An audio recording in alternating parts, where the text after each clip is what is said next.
ಪ್ರಾಯೋಜಕರು ಶಿದ್ದಾಸ್, the Samsung exclusive store, city arcade, Bendurwell, Mangalore and Udupi Manipal main road, Udupi.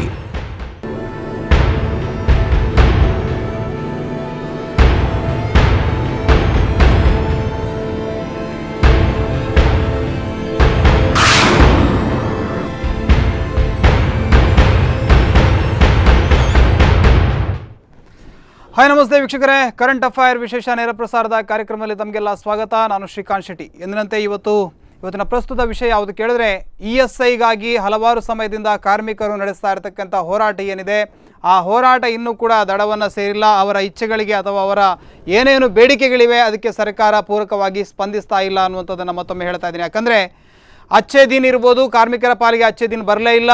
ಈ ರಾಜ್ಯ ಸರ್ಕಾರದ ಭಾಗ್ಯದ ಬಾಗಿಲು ರಾಜ್ಯ ಸರ್ಕಾರದ ಯಾವುದೇ ಕಾರ್ಮಿಕರಿಗೆ ಕೂಡ ತೆರೀಲಿಲ್ಲ ಅನ್ನುವಂಥದ್ದನ್ನು ನಾನಿಲ್ಲಿ ಬಾರಿ ಬಾರಿ ಹೇಳಬೇಕು. ಯಾಕಂದರೆ ಆರೋಗ್ಯ ಸಚಿವರಿರ್ಬೋದು, ಮಾನ್ಯ ಮುಖ್ಯಮಂತ್ರಿಗಳಿರ್ಬೋದು, ಯಾರೊಬ್ಬರು ಕೂಡ ಕಾರ್ಮಿಕರ ಪರವಾಗಿ ಮಾತನಾಡ್ತಾ ಇಲ್ಲ. ಅಲ್ಲಿ ದಾಲ್ ಪೆ ಚರ್ಚಾ ಅಥವಾ ಚಾಯ್ ಪೆ ಚರ್ಚಾ ಆಗ್ತಾ ಇತ್ತು, ಈಗ ಗಾಯ್ ಪೆ ಚರ್ಚಾ ಆಗ್ತಾ ಇದೆ. ಇದೆಲ್ಲ ಬಿಟ್ಟರೆ ಕಾರ್ಮಿಕರ ಬಗ್ಗೆ ಯಾರು ಕೂಡ ಚರ್ಚೆಯನ್ನು ಮಾಡ್ತಾ ಇಲ್ಲ ಅನ್ನುವಂಥದ್ದು ಭಾಳ ಪ್ರಮುಖವಾಗಿ. ಭಾರತದ ಬೆನ್ನೆಲುಬು ಕೃಷಿಯಿಂದ ನಾವು ಕೈಗಾರಿಕೀಕರಣಕ್ಕೆ ಬಂದ ನಂತರ ಕಾರ್ಮಿಕರ ಸಂಖ್ಯೆ ಅನ್ನುವಂಥದ್ದು ಭಾಳಷ್ಟು ದೊಡ್ಡ ಮಟ್ಟದಲ್ಲಿ ಹೆಚ್ಚಿದೆ. ಆ ಕಾರ್ಮಿಕರಿಗೆ ಆರೋಗ್ಯದ ಭದ್ರತೆಯನ್ನು ಒದಗಿಸಬೇಕಾದಂಥದ್ದು ಸರ್ಕಾರದ ಜವಾಬ್ದಾರಿ. ಎಲ್ಲೋ ಒಂದು ಕಡೆಯಲ್ಲಿ ESI ಕಾಯ್ದೆ ಭಾಳ ಸ್ಪಷ್ಟವಾಗಿ ಹೇಳುತ್ತೆ, ಆ ಎಲ್ಲರಿಗೂ ಕೂಡ ಒಂದೇ ₹1 ತೆಗೆದುಕೊಳ್ಳದೆ ಎಲ್ಲ ಆಸ್ಪತ್ರೆಗಳಲ್ಲಿ ಚಿಕಿತ್ಸೆಯನ್ನು ಕೊಡಿಸಬೇಕು, ಅದು ಸರ್ಕಾರದ ಜವಾಬ್ದಾರಿ ಅನ್ನುವಂಥದ್ದನ್ನು ESI ಕಾನೂನು ಹೇಳುತ್ತೆ. ಆದರೆ ಇವತ್ತು ESI ಡಿಪಾರ್ಟ್ಮೆಂಟಿಂದ 60 ಕೋಟಿಗಿಂತಲೂ ಅಧಿಕ ಮೌಲ್ಯ ಒಂದು ಉಡುಪಿ ಮತ್ತು ಒಂದು ಮಂಗಳೂರು, ಈ 2 ಜಿಲ್ಲೆಗಳಿಗೆ ಬಾಕಿ ಉಳಿದಿರುವಂಥದ್ದು. ಹಾಗಾಗಿ ಯಾವುದೇ ಆಸ್ಪತ್ರೆಗಳಲ್ಲಿ ಕೂಡ ಕಾರ್ಮಿಕರ ಬಗ್ಗೆ ಯಾವುದೇ ಕಾಳಜಿಯನ್ನು ತೆಗೆದುಕೊಳ್ಳಲಾಗ್ತಾ ಇಲ್ಲ, ಚಿಕಿತ್ಸೆಯನ್ನು ನಿರಾಕರಣೆ ಮಾಡಲಾಗ್ತಾ ಇದೆ. ಈ ಒಂದು ವಿಚಾರವನ್ನು ಇಟ್ಟುಕೊಂಡು ಬಹಳ ದೊಡ್ಡ ಮಟ್ಟದ ಹೋರಾಟ ಈ ಭಾಗದಲ್ಲಿ ನಡೆಸ್ತಾ ಇರುವಂಥದ್ದು GA ಕೋಟ್ಯಾನ್ ಅವರ ನೇತೃತ್ವದಲ್ಲಿ ನಡೀತಾ ಇದೆ.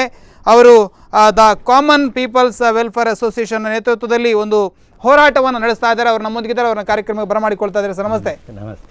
ಅದೇ ರೀತಿಯಾಗಿ ಈ ಸಂಘಟನೆಗೆ ಕಾನೂನು ಸಲಹೆಗಾರರು ಮತ್ತು ಸಹ ಕಾರ್ಯದರ್ಶಿಯಾಗಿ ಕೆಲಸವನ್ನು ಮಾಡ್ತಾ ಇರತಕ್ಕಂಥ ವೀಣಾ ದೀಪಕ್ ಅವರು ಕೂಡ ನಮ್ಮೊಂದಿಗಿದ್ದಾರೆ, ಅವರ ಕಾರ್ಯಕ್ರಮಕ್ಕೆ ಬರಮಾಡಿಕೊಳ್ತಾರೆ. ನಮಸ್ತೆ. ಅದೇ ರೀತಿಯಾಗಿ ಸಾಮಾಜಿಕ ಕಾರ್ಯಕರ್ತರಾದಂಥ ಶ್ರೀಧರ್ ಭಟ್ ಅವರು ನಮ್ಮನ್ನು ಸೇರಿಕೊಂಡಿದ್ದಾರೆ, ಅವರನ್ನು ಕೂಡ ಕಾರ್ಯಕ್ರಮಕ್ಕೆ ಬರಮಾಡಿಕೊಳ್ತಾ ಇದ್ದೇನೆ.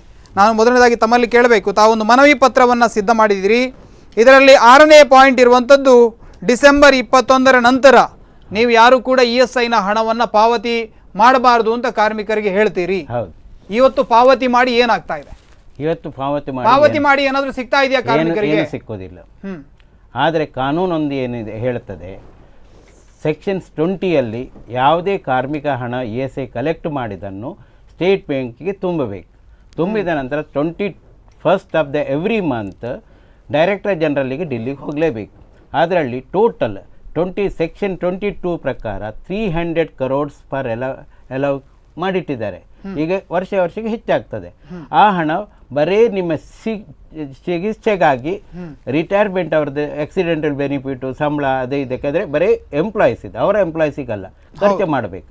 ಆದರೆ ಖರ್ಚು ಇಡೀ ಇಂಡಿಯಾದಲ್ಲಿ ಎಲ್ಲ ಕಡೆಯಲ್ಲಿ ನಡೀತಾ ಇರುವಾಗ ಬರೀ ಮಣಿಪಾಲ, ಉಡುಪಿ ಹಾಗೂ ಮಂಗಳೂರಲ್ಲಿ ಆಗೋಕ್ಕೆ ಕಾರಣ ಏನು? ಇವತ್ತಿನ ದಿವಸಕ್ಕೆ ಬೆಂಗಳೂರಲ್ಲಿ ನಡೀತಾ ಉಂಟು, ಇವತ್ತಿನ ದಿವಸ ಬೊಂಬೈಲಿ ನಡೀತಾ ಉಂಟು, ಕಲ್ಕತ್ತಾದಲ್ಲಿ ನಡೀತಾ ಉಂಟು, ಡಿಲ್ಲಿಯಲ್ಲಿ, ಬರೀ ಈ ಸಣ್ಣ ವಿಲೇಜ್ ಅಲ್ಲಿ ಯಾಕೆ ನಡೆಯಿತು? ಹಾಗಾದ್ರೆ ಇದರ ಬಗ್ಗೆ ನಾವು ಸಿದ್ದರಾಮಯ್ಯನನ್ನು, ನರೇಂದ್ರ ಮೋದಿಯನ್ನು ದೂರಿ ಪ್ರಯೋಜನ ಇಲ್ಲ. ಇಲ್ಲಿಯ ಉಸ್ತುವಾರಿ ಸಚಿವರು ಯಾರಿದ್ದಾರೆ, ಈ ಭಾಗದ ಸಂಸದರು ಯಾರಿದ್ದಾರೆ, ಅವರ ಕಾರಣ ಅಂತ.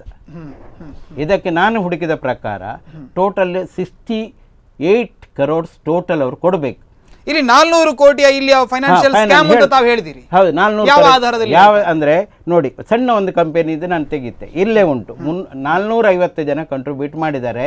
ತಿಂಗಳಿಗೆ 7 ಲಕ್ಷ ರೂಪಾಯಿ 7 ಲಕ್ಷ ರೂಪಾಯಿ ಟ್ರೆಜರಿ ಕಟ್ತಾರೆ ಒಂದು ಕಂಪನಿ. KMCಯಲ್ಲಿ ಕಡಿಮೆ ಅಂದರೆ 1,000 ಮೇಲ್ಪಟ್ಟು ಜನ ಕೆಲಸ ಮಾಡ್ತಾರೆ. ಅವರದ್ದು ಕಡಿಮೆ ಅಂದರೆ 10 ಲಕ್ಷ ಹೋಗ್ತದೆ, 10-12 ಲಕ್ಷದಿಂದ ಕಡಿಮೆ ಹೋಗುದಿಲ್ಲ. ಹಾಗೆ ಉದಯವಾಣಿ ಟೋಟಲ್ ನಾವಿಲ್ಲಿ ಬರೇ ಉಡುಪಿ ಡಿಸ್ಟಿಕನ್ನು ಉಡುಪಿಯನ್ನೇ ತೆಕ್ಕೊಂಡ್ರೆ ತಿಂಗಳೊಂದಕ್ಕೆ 2 crore ಕಟ್ತೇವೆ. 2 crore ಕಟ್ಟಿದರೆ ಟೋಟಲ್ ನಾನು 4 ಕಂಪನಿಯಲ್ಲಿ 15 ದಿವಸ ಸರ್ವೆ ಮಾಡಿದಾಗ ಒಂದು ಕಂಪನಿಯಲ್ಲಿ ಕಡಿಮೆ ಅಂದರೆ 15 ವರ್ಷದಿಂದ ಕಟ್ತಾ ಇದ್ದಾರೆ. ಬರೀ 7 ಜನ ಮಾತ್ರ ಬೆನಿಫಿಟ್ ತೆಕ್ಕೊಂಡದ್ದು. ಅವರದ್ದು 1 ವರ್ಷಕ್ಕೆ 7 ಲಕ್ಷ ಹಿಡೀರಿ, 1 ವರ್ಷಕ್ಕೆ ಎಷ್ಟಾಗ್ತದೆ? 12 ಮಲ್ಟಿಫೈ ಮಾಡಿ. ಅದರಲ್ಲಿ ಬರೀ 7 ಜನ. ಹಾಗಾದ್ರೆ ಉಳಿದ ಹಣ ಎಲ್ಲಿ ಹೋಗ್ತದೆ? ಅಂದರೆ ಇದು ಕೋಆಪರೇಟಿವ್ ಬೇಸಲ್ಲಿ ಎಲ್ರಿಗೂ ಹೋಗ್ಬೇಕಂತ ನಾವು ಕೊಟ್ಟ ಹಣ. ಇವತ್ತು ಇದರಲ್ಲಿ ಅವೇರ್ನೆಸ್ ಇಲ್ಲ, ಜನರಿಗೆ ಅವೇರ್ನೆಸ್ ಇಲ್ಲ, ಯಾರು ಕೂಡ ಇದಕ್ಕೆ ಹೋಗ್ತಾ ಇಲ್ಲ. ಮತ್ತೊಂದು ಅಲ್ಲಿ ಪ್ರತಿಯೊಂದು ಎಂಪ್ಲಾಯ್ ಕೇಳಿದಾಗ ESF ಅವ್ರ ಕನ್ನಡ ನಿನ್ಗೇನು ಬೇರೆ ಕೆಲಸ ಇಲ್ವ ಇಲ್ಲಿ ಬರೋಕ್ಕೆ, ನಿಂಗೆ ಬೇರೆ ಇದಕ್ಕೆ ಹೋಗೋಕ್ಕಾಗೋದಿಲ್ವಾ ಅಂತ. ರಿಯಲಿ ಸಿಕ್ಕಾದು ಹೋದರೆ ಅವ್ರು ಹೇಳ್ತಾರೆ ನಾನು ಬರೆದು ಕೊಡ್ತೇನೆ, ಹೈಟೆಕ್ಗೆ ಹೋಗ್ತೀಯಾ ಅಲ್ಲಿ ಹೋಗ್ತೀಯಾ ಅಂತ. ಅಲ್ಲಿ ಮದ್ದು ಕೊಡೋಕೆ ತಯಾರಿಲ್ಲ. ಯಾಕೆ ನಾನು ಮೊನ್ನೆ ನೋಡಿದ್ದೆ ಇದೇ ಮಂಗಳೂರಲ್ಲಿ 1 ಗಂಟೆ ಸಿಸ್ಟರ್ ಒಟ್ಟಿಗೆ ಮೀಟಿಂಗ್ ಮಾಡಿದಾಗ ಅವ್ರಂತೇಳಿ ಸರ್ ನಾವು ಒಳ್ಳೆ ಸರ್ವಿಸ್ ಕೊಡ್ತೇವೆ, ನಮ್ಮ ಹತ್ರ ಮೆಡಿಸಿನ್ ಉಂಟು, ಎಲ್ಲ ಉಂಟು, ನೀವು ಮೊನ್ನೆ ಆಂದೋಲನ ಮಾಡಿದ್ದು ನಮಗೆ ಸ್ವಲ್ಪ ಬೆನಿಫಿಟ್ ಆಯಿತು, ಈಗ ಜನರು ಇಲ್ಲಿ ಬರ್ತಾ ಇದ್ದಾರೆ. ಮೂಲ ಕಾರಣ ಏನು, ಪ್ರೈವೇಟ್ ಹಾಸ್ಪಿಟಲ್ ಕೂಡ ನಮ್ಮನ್ನು ಡಿಸ್ಕರೇಜ್ ಮಾಡ್ತಾರೆ. ಯಾಕಂದರೆ ಅವ್ರಿಗೆ ಬಿಸ್ನೆಸ್ ಬೇಕು, ಇಲ್ಲಿ ನಮ್ಮ ಹಣ ಹೋಗ್ತದೆ, ಅವ್ರಿಗೆ ಬಿಸ್ನೆಸ್ ಬರ್ತದೆ. ಆದರೆ ನಮ್ಮ ಇಲ್ಲಿ ಚಿಕಿತ್ಸೆ ಮಾಡಿ ತಿಂಗಳಗಟ್ಟಲೆ ದುಡ್ಡಿಗಾಗಿ ಕಾಯುವಂತ ಪ್ರಮೇಯ ಇಲ್ಲ. ಅವ್ರು ಹೇಳ್ತಾರೆ ಸಣ್ಣ ಸಣ್ಣ ಸಿಕ್ನೆಸ್ಗೆ ನಾವು ಇಲ್ಲಿ ಕೊಡ್ತೇವೆ, ಒಳ್ಳೇದುಂಟು ಹಾಸ್ಪಿಟಲ್ ಒಳ್ಳೇದುಂಟು, ಆದ್ರೇನು ನಮ್ಮ ಎಂಪ್ಲಾಯೀಸ್ ಕ್ಲಾಸಿನವರು ಅಲ್ಲಿ ಹೋಗೋಕೆ ತಯಾರಿಲ್ಲ. ಎಸ್ ಮೇಡಮ್, ನಿಮ್ಮಲ್ಲಿ ಕೇಳಬೇಕು, ಈ ಒಟ್ಟು ಏನು ಪ್ರಕರಣ ಇದೆ, ಉಡುಪಿ ಮತ್ತು ಮಂಗಳೂರು ಭಾಗದಲ್ಲಿ ಚಿಕಿತ್ಸೆ ಸಿಗ್ತಾ ಇಲ್ಲ ಕಾರ್ಮಿಕರಿಗೆ. ಅದರ ಬಗ್ಗೆ ಅವರು ಹೋರಾಟವನ್ನು ಮಾಡಿದ್ರು ಕೂಡ ಎಲ್ಲೋ ಒಂದು ಕಡೆ ಇಲಾಖೆ ಎಚ್ಚೆತ್ತುಕೊಂಡಿದೆ ಅಂತ ಅವ್ರು ಹೇಳ್ತಾ ಇದ್ದಾರೆ. ಆದರೆ ಆಸ್ಪತ್ರೆಗಳಲ್ಲಿ ಇವತ್ತಿಗೂ ಕೂಡ ಚಿಕಿತ್ಸೆಯನ್ನು ನಿರಾಕರಣೆ ಮಾಡ್ತಾ ಇದ್ದಾರೆ. ಇಲ್ಲಿ ಚಿಕಿತ್ಸೆಯನ್ನು ನಾವು ESI ಆಧಾರದಲ್ಲಿ ಕೊಡ್ತಾ ಇಲ್ಲ, ದುಡ್ಡಿದ್ರೆ ಬನ್ನಿ ಅಂತ ಹೇಳುವಂಥ ಪರಿಸ್ಥಿತಿ ಇದೆ ಕಾರ್ಮಿಕರಿಗೆ. ತಾವು ಏನು ಹೇಳ್ತಾರೆ, ಇಡೀ ಸಮಸ್ಯೆಯನ್ನು ಒಂದು ಸರಿಪಡಿಸಬೇಕಿದ್ರೆ ಇದರಲ್ಲಿ ಮುಖ್ಯ ಪಾತ್ರವನ್ನು ವಹಿಸಬೇಕಾದವರು ಯಾರು? ಇದರಲ್ಲಿ ಮುಖ್ಯ ಪಾತ್ರವನ್ನು ಅದೇ ನಾವು ಈಗ ಇವರು ಹೇಳಿದ ಹಾಗೆ ನಮ್ಮ ಜಿಲ್ಲಾ ಉಸ್ತುವಾರಿ ಸಚಿವರು ಏನಿದ್ದಾರೆ ಇಲ್ಲಿಯವರು, ನಾವು ಆಲ್ರೆಡಿ ಮೊನ್ನೆ ಶೋಭಾ ಕರಂದ್ಲಾಜೆ ಅವರಿಗೆ ಪರ್ಸನಲಿ ನಾನು ಮತ್ತು ಕೋಟೆಯವರವರು ಹೋಗಿ ಮೀಟ್ ಆಗಿ ನಮ್ಮ ಮನವಿಯನ್ನು ಕೊಟ್ಟಿದ್ದೇವೆ, ಅವರು ಇದನ್ನು ಮುಂದುವರಿಸಿಕೊಂಡು ಹೋಗಬೇಕಂತ. ಆದರೆ ಅವರು ನಮಗೆ ಭರವಸೆ ಕೊಟ್ಟಿದ್ದಾರೆ, ಅವರು ಮುಂದಿನ ಸೆಷನಲ್ಲಿ ಇದನ್ನು ಪಾಯಿಂಟನ್ನು ಇಲ್ಲಿ ಇಟ್ಟು ಪಾರ್ಲಿಮೆಂಟಲ್ಲಿ ಇಟ್ಟು ಅದರ ಬಗ್ಗೆ ಚರ್ಚೆ ಮಾಡ್ತಾರಂತ.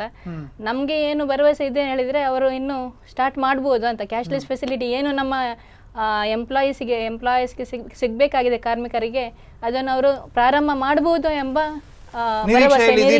ನಿರೀಕ್ಷೆಯಲ್ಲಿ ನಾವಿದ್ದೇವೆ. ಹಾಗೆ ಶೋಭಾ ಕರಂದ್ಲಾಜೆ ಅವರು ಪಾರ್ಲಿಮೆಂಟ್ ಅಲ್ಲಿ ಇದರ ಬಗ್ಗೆ ಧ್ವನಿ ಎತ್ತಬಹುದು ಅನ್ನುವಂಥದ್ದನ್ನ ತಾವು ಹೇಳ್ತಾ ಇದ್ದೀವಿ. ಸರ್, ನಿಮ್ಮಲ್ಲಿ ಕೇಳಬೇಕು, ಜನರಲ್ಲಿ ಇದರ ಬಗ್ಗೆ ಅವೇರ್ನೆಸ್ ಇಲ್ಲ. ಎಲ್ಲ ಒಂದು ಕಡೆಯಲ್ಲಿ ನಾವು ಜನರನ್ನು ಗಮನಿಸ್ತಾ ಇದ್ದೇವೆ, ಅವರು ESIಗೆ ಪ್ರತಿ ತಿಂಗಳು ಹಣವನ್ನು ಕಟ್ತಾ ಇದ್ರು ಕೂಡ ಅವರ ಮನೆಯಲ್ಲಿ ಯಾರಾದರೂ ಅನಾರೋಗ್ಯಕ್ಕೆ ತುತ್ತಾದರೆ ಅವರು ದುಡ್ಡು ಕೊಟ್ಟೆ ಎಲ್ಲಾದರೂ ಚಿಕಿತ್ಸೆಯನ್ನು ಪಡೆದುಕೊಳ್ತಾರೆ, ಬಿಟ್ಟರೆ ESI ಆಧಾರದಲ್ಲಿ ಚಿಕಿತ್ಸೆಯನ್ನು ಪಡೆದುಕೊಳ್ತಾ ಇಲ್ಲ. ಈ ಒಂದು ಏನು ಇದರ ಬಗ್ಗೆ ಇರತಕ್ಕಂಥ ಒಂದು ಅವೇರ್ನೆಸ್ನ ಕೊರತೆ ಏನಿದೆ, ಹಾಗಾಗಿ ಈ ಸಮಸ್ಯೆ ಇಷ್ಟು ದಿನಗಳ ಕಾಲ ಮುಚ್ಚೇ ಇದೆ ಅಂತ ನಿಮ್ಗೆ ಅನಿಸ್ತಾ ಇಲ್ಲ? ಹೌದು, ನನಗನ್ನಿಸ್ತದೆ ನಮ್ಮಲ್ಲಿ ಈಗ ಕಾರ್ಮಿಕ ಸಂಘಟನೆಗಳು ಬಹಳ ದುರ್ಬಲ ಆಗಿದೆ. ಅದು ದುರ್ಬಲ ಮಾಡಿಸಿದ್ದ ಅಥವಾ ಅವುಗಳು ತಮ್ಮ ಚಟುವಟಿಕೆಯಲ್ಲಿ ಹಿಂದೆ ಬಿದ್ದು ಗೊತ್ತಾಗಲ್ಲ, ಅಂತೂ ಅದು ನಮ್ಮ ಇಡೀ ಸಮಾಜಕ್ಕೆ ಬಹಳ ದೊಡ್ಡ ಪೆಟ್ಟಾಗ್ತಾ ಇದೆ. ಈಗ ಅಟ್ಲೀಸ್ಟ್ ನಮ್ಮ ಕೋಟೆಯರಂಥವರು ಈ ಒಂದು ಅವೇರ್ನೆಸ್ ಬೆಳೆಸ್ತಾರೆ.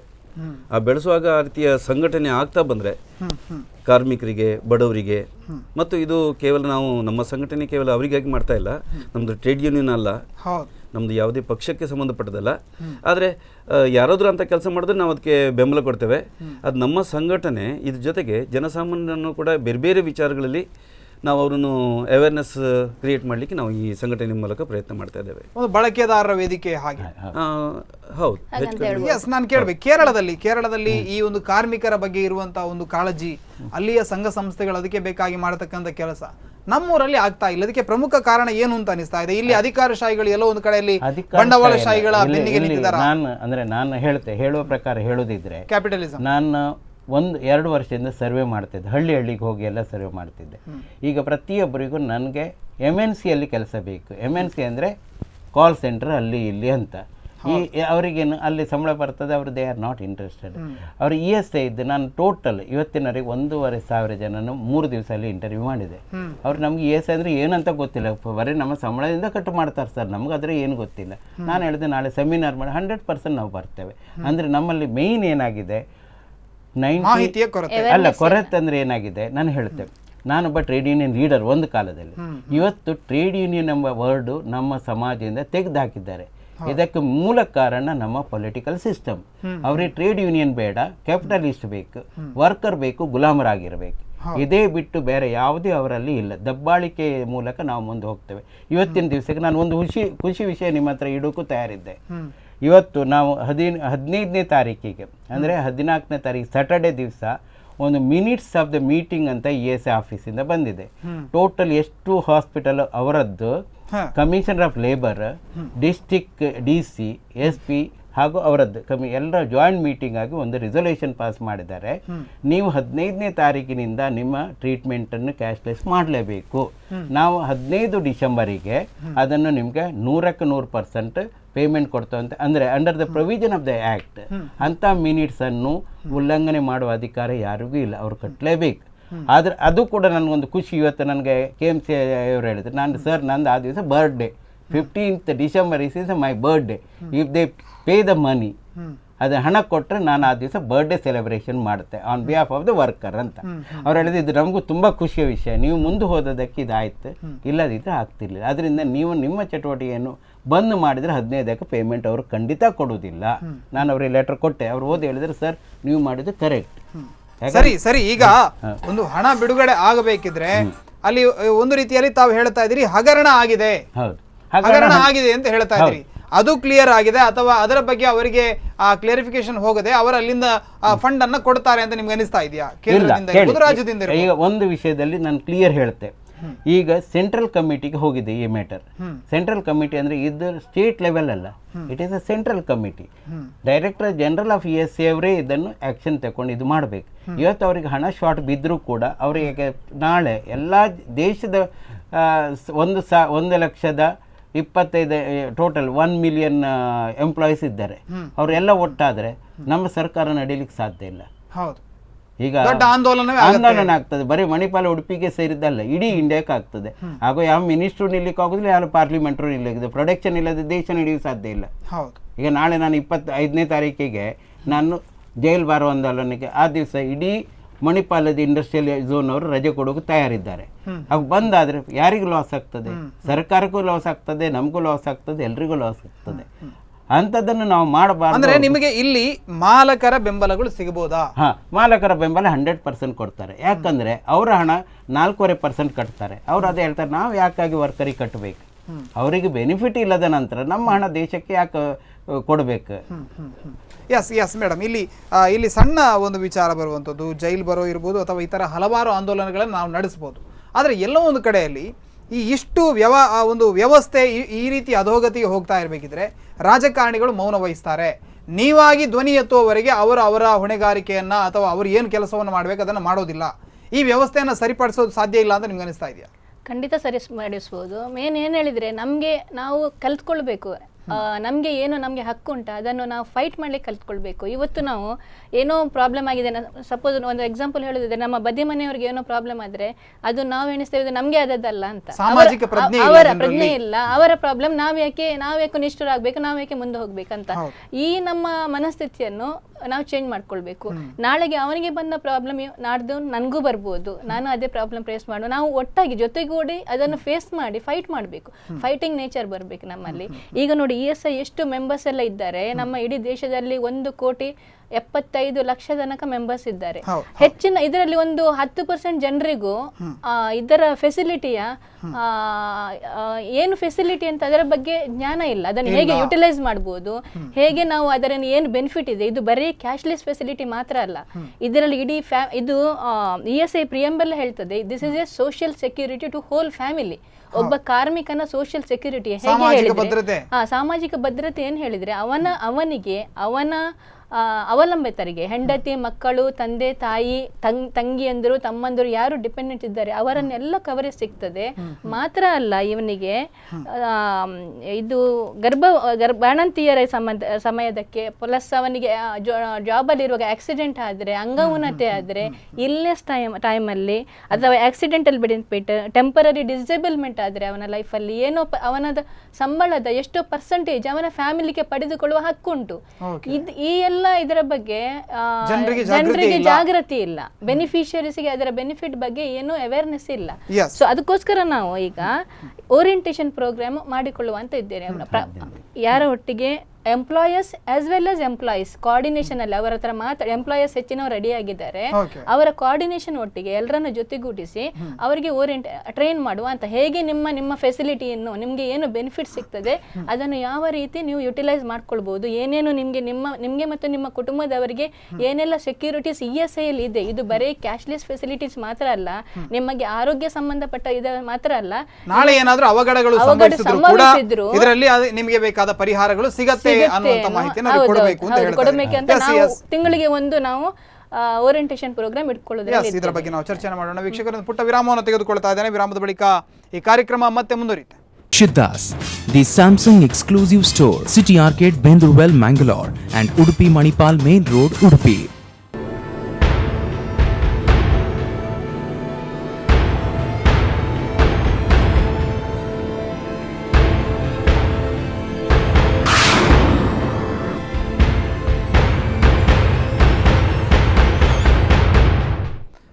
ವಿರಾಮದ ಬಳಿಕ ಕಾರ್ಯಕ್ರಮದಲ್ಲಿ ಮತ್ತೊಮ್ಮೆ ಸ್ವಾಗತ. ಉಡುಪಿ ಮತ್ತು ಮಂಗಳೂರು ಕರಾವಳಿ ಭಾಗದಲ್ಲಿ ಕೆಲವೊಂದು ಕಡೆಯಲ್ಲಿ ಕಾರ್ಮಿಕರಿಗೆ ಚಿಕಿತ್ಸೆ ಸಿಗ್ತಾ ಇಲ್ಲ. ಇದರ ಬಗ್ಗೆ ನಾವು ಚರ್ಚೆಯನ್ನು ಮಾಡ್ತಾ ಇದ್ವಿ. ಬನ್ನಿ, ಒಬ್ಬರು ಕರೆಯನ್ನು ಮಾಡಿದ್ದಾರೆ, ಕರೆಯನ್ನು ಸ್ವೀಕರಿಸೋಣ. ಹಲೋ ಹಲೋ, ನಮಸ್ತೆ. ನಮಸ್ತೆ, ನಾನು ಪ್ರಭಾಕರ್ ಕಾರ್ಕಳದಿಂದ. ಎಸ್, ಹೇಳಿ ಸರ್, ನೀವು ಏನು ಹೇಳ್ತೀರಿ ESI ಬಗ್ಗೆ? ESI ಬಗ್ಗೆ ನಾವು ಕಾರ್ಕಳದಲ್ಲಿ ನಾವು ESI ಎಲ್ಲ ಕಟ್ಟಾಗ್ತೇವೆ, ಆದ್ರೂ ಹಾಸ್ಪಿಟಲ್ ನಾವು ಬಿಲ್ ಕಟ್ಟದಲ್ಲಿ ಪೇ ಮಾಡುದಿಲ್ಲ, ಇದು ಬಿಲ್ ಕೊಡುದಿಲ್ಲ. ಮತ್ತು ಅದಕ್ಕೋಸ್ಕರ ಒಂದು ವಾರ ನಾವು ಕಾಯ್ಬೇಕು. ಅದನ್ನು ಪ್ರಾಬ್ಲಮ್ ಸಾಲ್ವ್ ಮಾಡ್ಬೇಕು ಕಾರ್ಕಳ ತಾಲೂಕಿನಲ್ಲಿ. ಎಸ್, ಇದು ಎಷ್ಟು ದಿನಗಳ ಹಿಂದೆ ನಿಮ್ಮೊಂದಿಗೆ ಆಯ್ತು ಈ ಘಟನೆ? ಇದು 1 ತಿಂಗಳ ಹಿಂದೆ ನಮ್ಗೆ ಎಲ್ಲರಿಗೆ ಹಾಗೆ ಕಂಪನಿಯಲ್ಲಿ ಕೆಲಸ ಮಾಡ್ತೇವೆ, ಆದ್ರೂ ನಾವು ಬಿಲ್ ಕಟ್ಟದಲ್ಲಿ ಇದು ಕೊಡುದಿಲ್ಲ, ನಾವು ಸ್ವಂತ ಕೈಯಲ್ಲಿ ಹಾಕಿ ತಗೊಳ್ಬೇಕು. ಯಾವ ಆಸ್ಪತ್ರೆಯಲ್ಲಿ ತಾವು ಚಿಕಿತ್ಸೆಯನ್ನು ಪಡೆದುಕೊಳ್ತಾ ಇದ್ದೀರಿ? ನಾವು ಯಾವ ಹಾಸ್ಪಿಟಲ್, ಕಾರ್ಕಳದಲ್ಲಿ ಯಾವ ಹಾಸ್ಪಿಟಲ್ ಹೋದ್ರು ಅಷ್ಟೇ, ನಾವು ಮೊದಲು ಬಿಲ್ ಪೇಡ್ ಮಾಡ್ಬೇಕು. ಎಸ್, ಓಕೆ, ಧನ್ಯವಾದಗಳು ಸರ್. ಓಕೆ, ಆಯ್ತು. ಅವರು ಹೇಳ್ತಾ ಇದ್ದಾರೆ, ಅಂದ್ರೆ ಎಲ್ಲೋ ಒಂದು ಕಡೆಯಲ್ಲಿ ಕೆಲವಾರು ಕಾರ್ಯಕರ್ತರಿಗೆ ಇದರ ಬಗ್ಗೆ ಅವೇರ್ನೆಸ್ ಇದ್ರು ಕೂಡ ಅವರು ಹೋದಾಗ ಅವರೊಂದಿಗೆ ಈ ರೀತಿಯ ಘಟನೆಗಳಾಗುತ್ತೆ. ಇಲ್ಲಿ ಪ್ರತಿ ಒಂದು ಆಸ್ಪತ್ರೆಗಳು ಕೂಡ ESI ಸೌಲಭ್ಯವನ್ನು ನೀಡ್ತಾವ, ಹೇಗೆ ಸರ್? ಟೋಟಲ್ ಅದರಲ್ಲೊಂದು ಸಿಸ್ಟಮ್ ಉಂಟು. Central government area wise private ಹಾಸ್ಪಿಟಲ್ಗೆ ಮೆಂಬರ್ ಮಾಡ್ತಾರೆ. That is called as a member hospital ಅಂತ. ಓಕೆ. ಈಗ ESI ಹೋದಾಗ ಅಲ್ಲಿ ಡಾಕ್ಟರ್ ಬರೆದು ಕೊಡ್ತಾರೆ, ನಿನಗೆ TB ಉಂಟು, ಈ ಹಾಸ್ಪಿಟಲ್ಗೆ ಹೋಗಿ ಎಕ್ಸ್ರೇ ತೆಕ್ಕೊಂಡು ಅಲ್ಲೇ ನೀನು ಟ್ರೀಟ್ಮೆಂಟ್ ತಗೊಂಡು ಬರೆದು ಕೊಡ್ತಾರೆ. ಓಕೆ. ಆ ಹಾಸ್ಪಿಟಲ್ಗೆ ಹೋಗ್ತಾರೆ. ಅದರಲ್ಲಿ 5 ಹಾಸ್ಪಿಟಲ್ ಯಾವ್ದು ಕನ್ವೀನಿಯಂಟ್ ಉಂಟಾ, ನಿಮ್ಗೆ ಯಾವ್ದು ನಿಯರ್ ಉಂಟಾ ಹೋಗ್ಬೋದು. ಓಕೆ. ಇದು ಸಿಸ್ಟಮ್. ಅಂದ್ರೆ ಕಾರ್ಕಳದಲ್ಲೂ ಇದೆ ಹಾಗಾದ್ರೆ ಆಸ್ಪತ್ರೆ ಉಂಟು. ಅಲ್ಲಿ ಎಲ್ಲೂ ಕೂಡ ಈಗ ಚಿಕಿತ್ಸೆ ಸಿಗ್ತಾ ಇಲ್ಲ? ಎಲ್ಲೂ ಇಲ್ಲ. ಅಂದ್ರೆ ಕಾರ್ಕಳದಲ್ಲಿ ಇದು KMC ಯೂನಿಟ್. ಈ ಒಂದು ವೀಕ್ಷಕರಿಗೆ ನಾವು ಉತ್ತರವನ್ನು ಕೊಡಬೇಕು. ಎಷ್ಟು ದಿನದಲ್ಲಿ ಈ ಸಮಸ್ಯೆ ಬಗೆಹರಿಬಹುದು? ಈಗ 15ನೇ ತಾರೀಕಿಗೆ ಒಂದು ಸರ್ಕ್ಯುಲರ್ ಅಂದ್ರೆ ಮಿನಿಟ್ಸ್ ಬಂದಿದೆ ಎಲ್ಲ ಹಾಸ್ಪಿಟಲಿಗೆ. ನೀವು ಒಂದು ಸುತ್ತೋಲೆ ಹೋಗಿದೆ. ಅಂದ್ರೆ ಬಂದದ್ದು ಬೇಕಾದ್ರೆ ನಾವು ತೋರಿಸ್ತೇವೆ. ನೀವು ಕ್ಯಾಶ್ಲೆಸ್ ಟ್ರೀಟ್ಮೆಂಟ್ ಕೊಡಬೇಕು. 15 ಡಿಸೆಂಬರ್ ಒಳಗೆ ನಿಮ್ಮ ಪೇಮೆಂಟ್ ನಾವು ಕೊಡ್ತೇವೆ ಅಂತ ಒಂದು ಮಿನಿಟ್ಸ್ ಜಾಯಿಂಟ್ ಮೀಟಿಂಗ್ ಅಲ್ಲಿ ಸಿಗ್ನೇಚರ್ ಮಾಡಿ ಕಳಿಸಿಕೊಟ್ಟಿದ್ದಾರೆ. ಅದರ ಮೇಲೆ ಈಗ ಮೊನ್ನೆಯಿಂದ ಸೋಮವಾರದಿಂದ KMC ಅಲ್ಲಿ ಎಲ್ಲ ಹಾಸ್ಪಿಟಲ್ ಸ್ಟಾರ್ಟ್ ಆಗಿದೆ. ಆದ್ರೆ ಅವರು ಅದೇನು ಹೇಳ್ತಾರೆ, ನಾಡ್ದು 15 ಕೊಡದೇ ಇದ್ದಾಗ ಪುನಃ ನಾವು ಬಂದ್ ಮಾಡ್ತೇವೆ. ಮತ್ತು ನಾವು ಏನು ಮಾಡಿದ್ರು, ಯಾರು ಬಂದರು, ಮಿನಿಸ್ಟರ್ ಬರಲಿ ಯಾರು ಬರಲಿ, ಅದಕ್ಕೆ ಅವ್ರು ನನ್ನ ಹತ್ರ ಕೇಳಿದ್ರು, ನಿಮ್ಮ ಅಸೋಸಿಯೇಷನ್, ನಮ್ಮ ಅಸೋಸಿಯೇಷನ್ ಒಂದೇ ಹೇಳಿದ್ರು, ನಿಮ್ಗೆ ಪೇಮೆಂಟ್ ಬರದೇ ಇದ್ದ ಪಕ್ಷದಲ್ಲಿ ನಾವು ಯಾವ ವರ್ಕರಿಗೂ ಕೆಲಸ ಮಾಡೋಕ್ಕೂ ಬಿಡೋದಿಲ್ಲ. ಪ್ರೊಡಕ್ಷನ್ ಇಲ್ಲಿ ಅಂತಲ್ಲ, ಇಡೀ ಇಂಡಿಯಾಕ್ಕೆ ಹೋಗ್ತೇನೆ ನಾನು, ಇದು ನಡ್ಕೊಂಡು ಬೇಕಾದ್ರೂ ಹೋಗ್ತೇವೆ, ಆದರೆ ನಮ್ಮ ಹಣ ನಾವು ವಸೂಲು ಮಾಡಿಯೇ ಬಿಡ್ತೇವೆ ಗೌರ್ಮೆಂಟ್. ಸರ್, ಇಲ್ಲಿ ನಿಮ್ಮಲ್ಲಿ ಕೇಳಬೇಕು, ಬಹಳ ಪ್ರಮುಖ ಪ್ರಶ್ನೆ ಇದು. ಕೆಲವೊಂದು ಕಡೆಗಳಲ್ಲಿ ಆರೋಪ ಇದೆ, ಯಾವುದೋ ಒಂದು ಸಣ್ಣ ಕಾಯಿಲೆ ಇದ್ರೂ ಕೂಡ ಅದನ್ನ ದೊಡ್ಡದು ಮಾಡಿ ದೊಡ್ಡ ಬಿಲ್ ಅನ್ನ ಮಾಡಿ ESI ಯಲ್ಲಿ ಕ್ಲೈಮ್ ಮಾಡುವಂತ ಕೆಲಸವನ್ನ ಕೆಲವು ಖಾಸಗಿ ಆಸ್ಪತ್ರೆಗಳು ಮಾಡ್ತಾ ಇವೆ ಅನ್ನುವಂತ ಒಂದು ಆರೋಪ ಇದೆ. ಇದರ ಬಗ್ಗೆ ತಾವೇನು ಹೇಳ್ತೀವಿ? ಇದು 1000 ಪಾಲಿಗೆ ಸತ್ಯ. ಅದಕ್ಕೆ ಕಾರಣ ನಮ್ಮ ಎಂಪ್ಲಾಯಿಗಳೇ, ಬೇರೆ ಯಾರೂ ಅಲ್ಲ. ಯಾಕಂದ್ರೆ ಅವರಿಗೆ ತನ್ನ ಆರೋಗ್ಯದ ಬಗ್ಗೆ ಗೊತ್ತಿಲ್ಲ.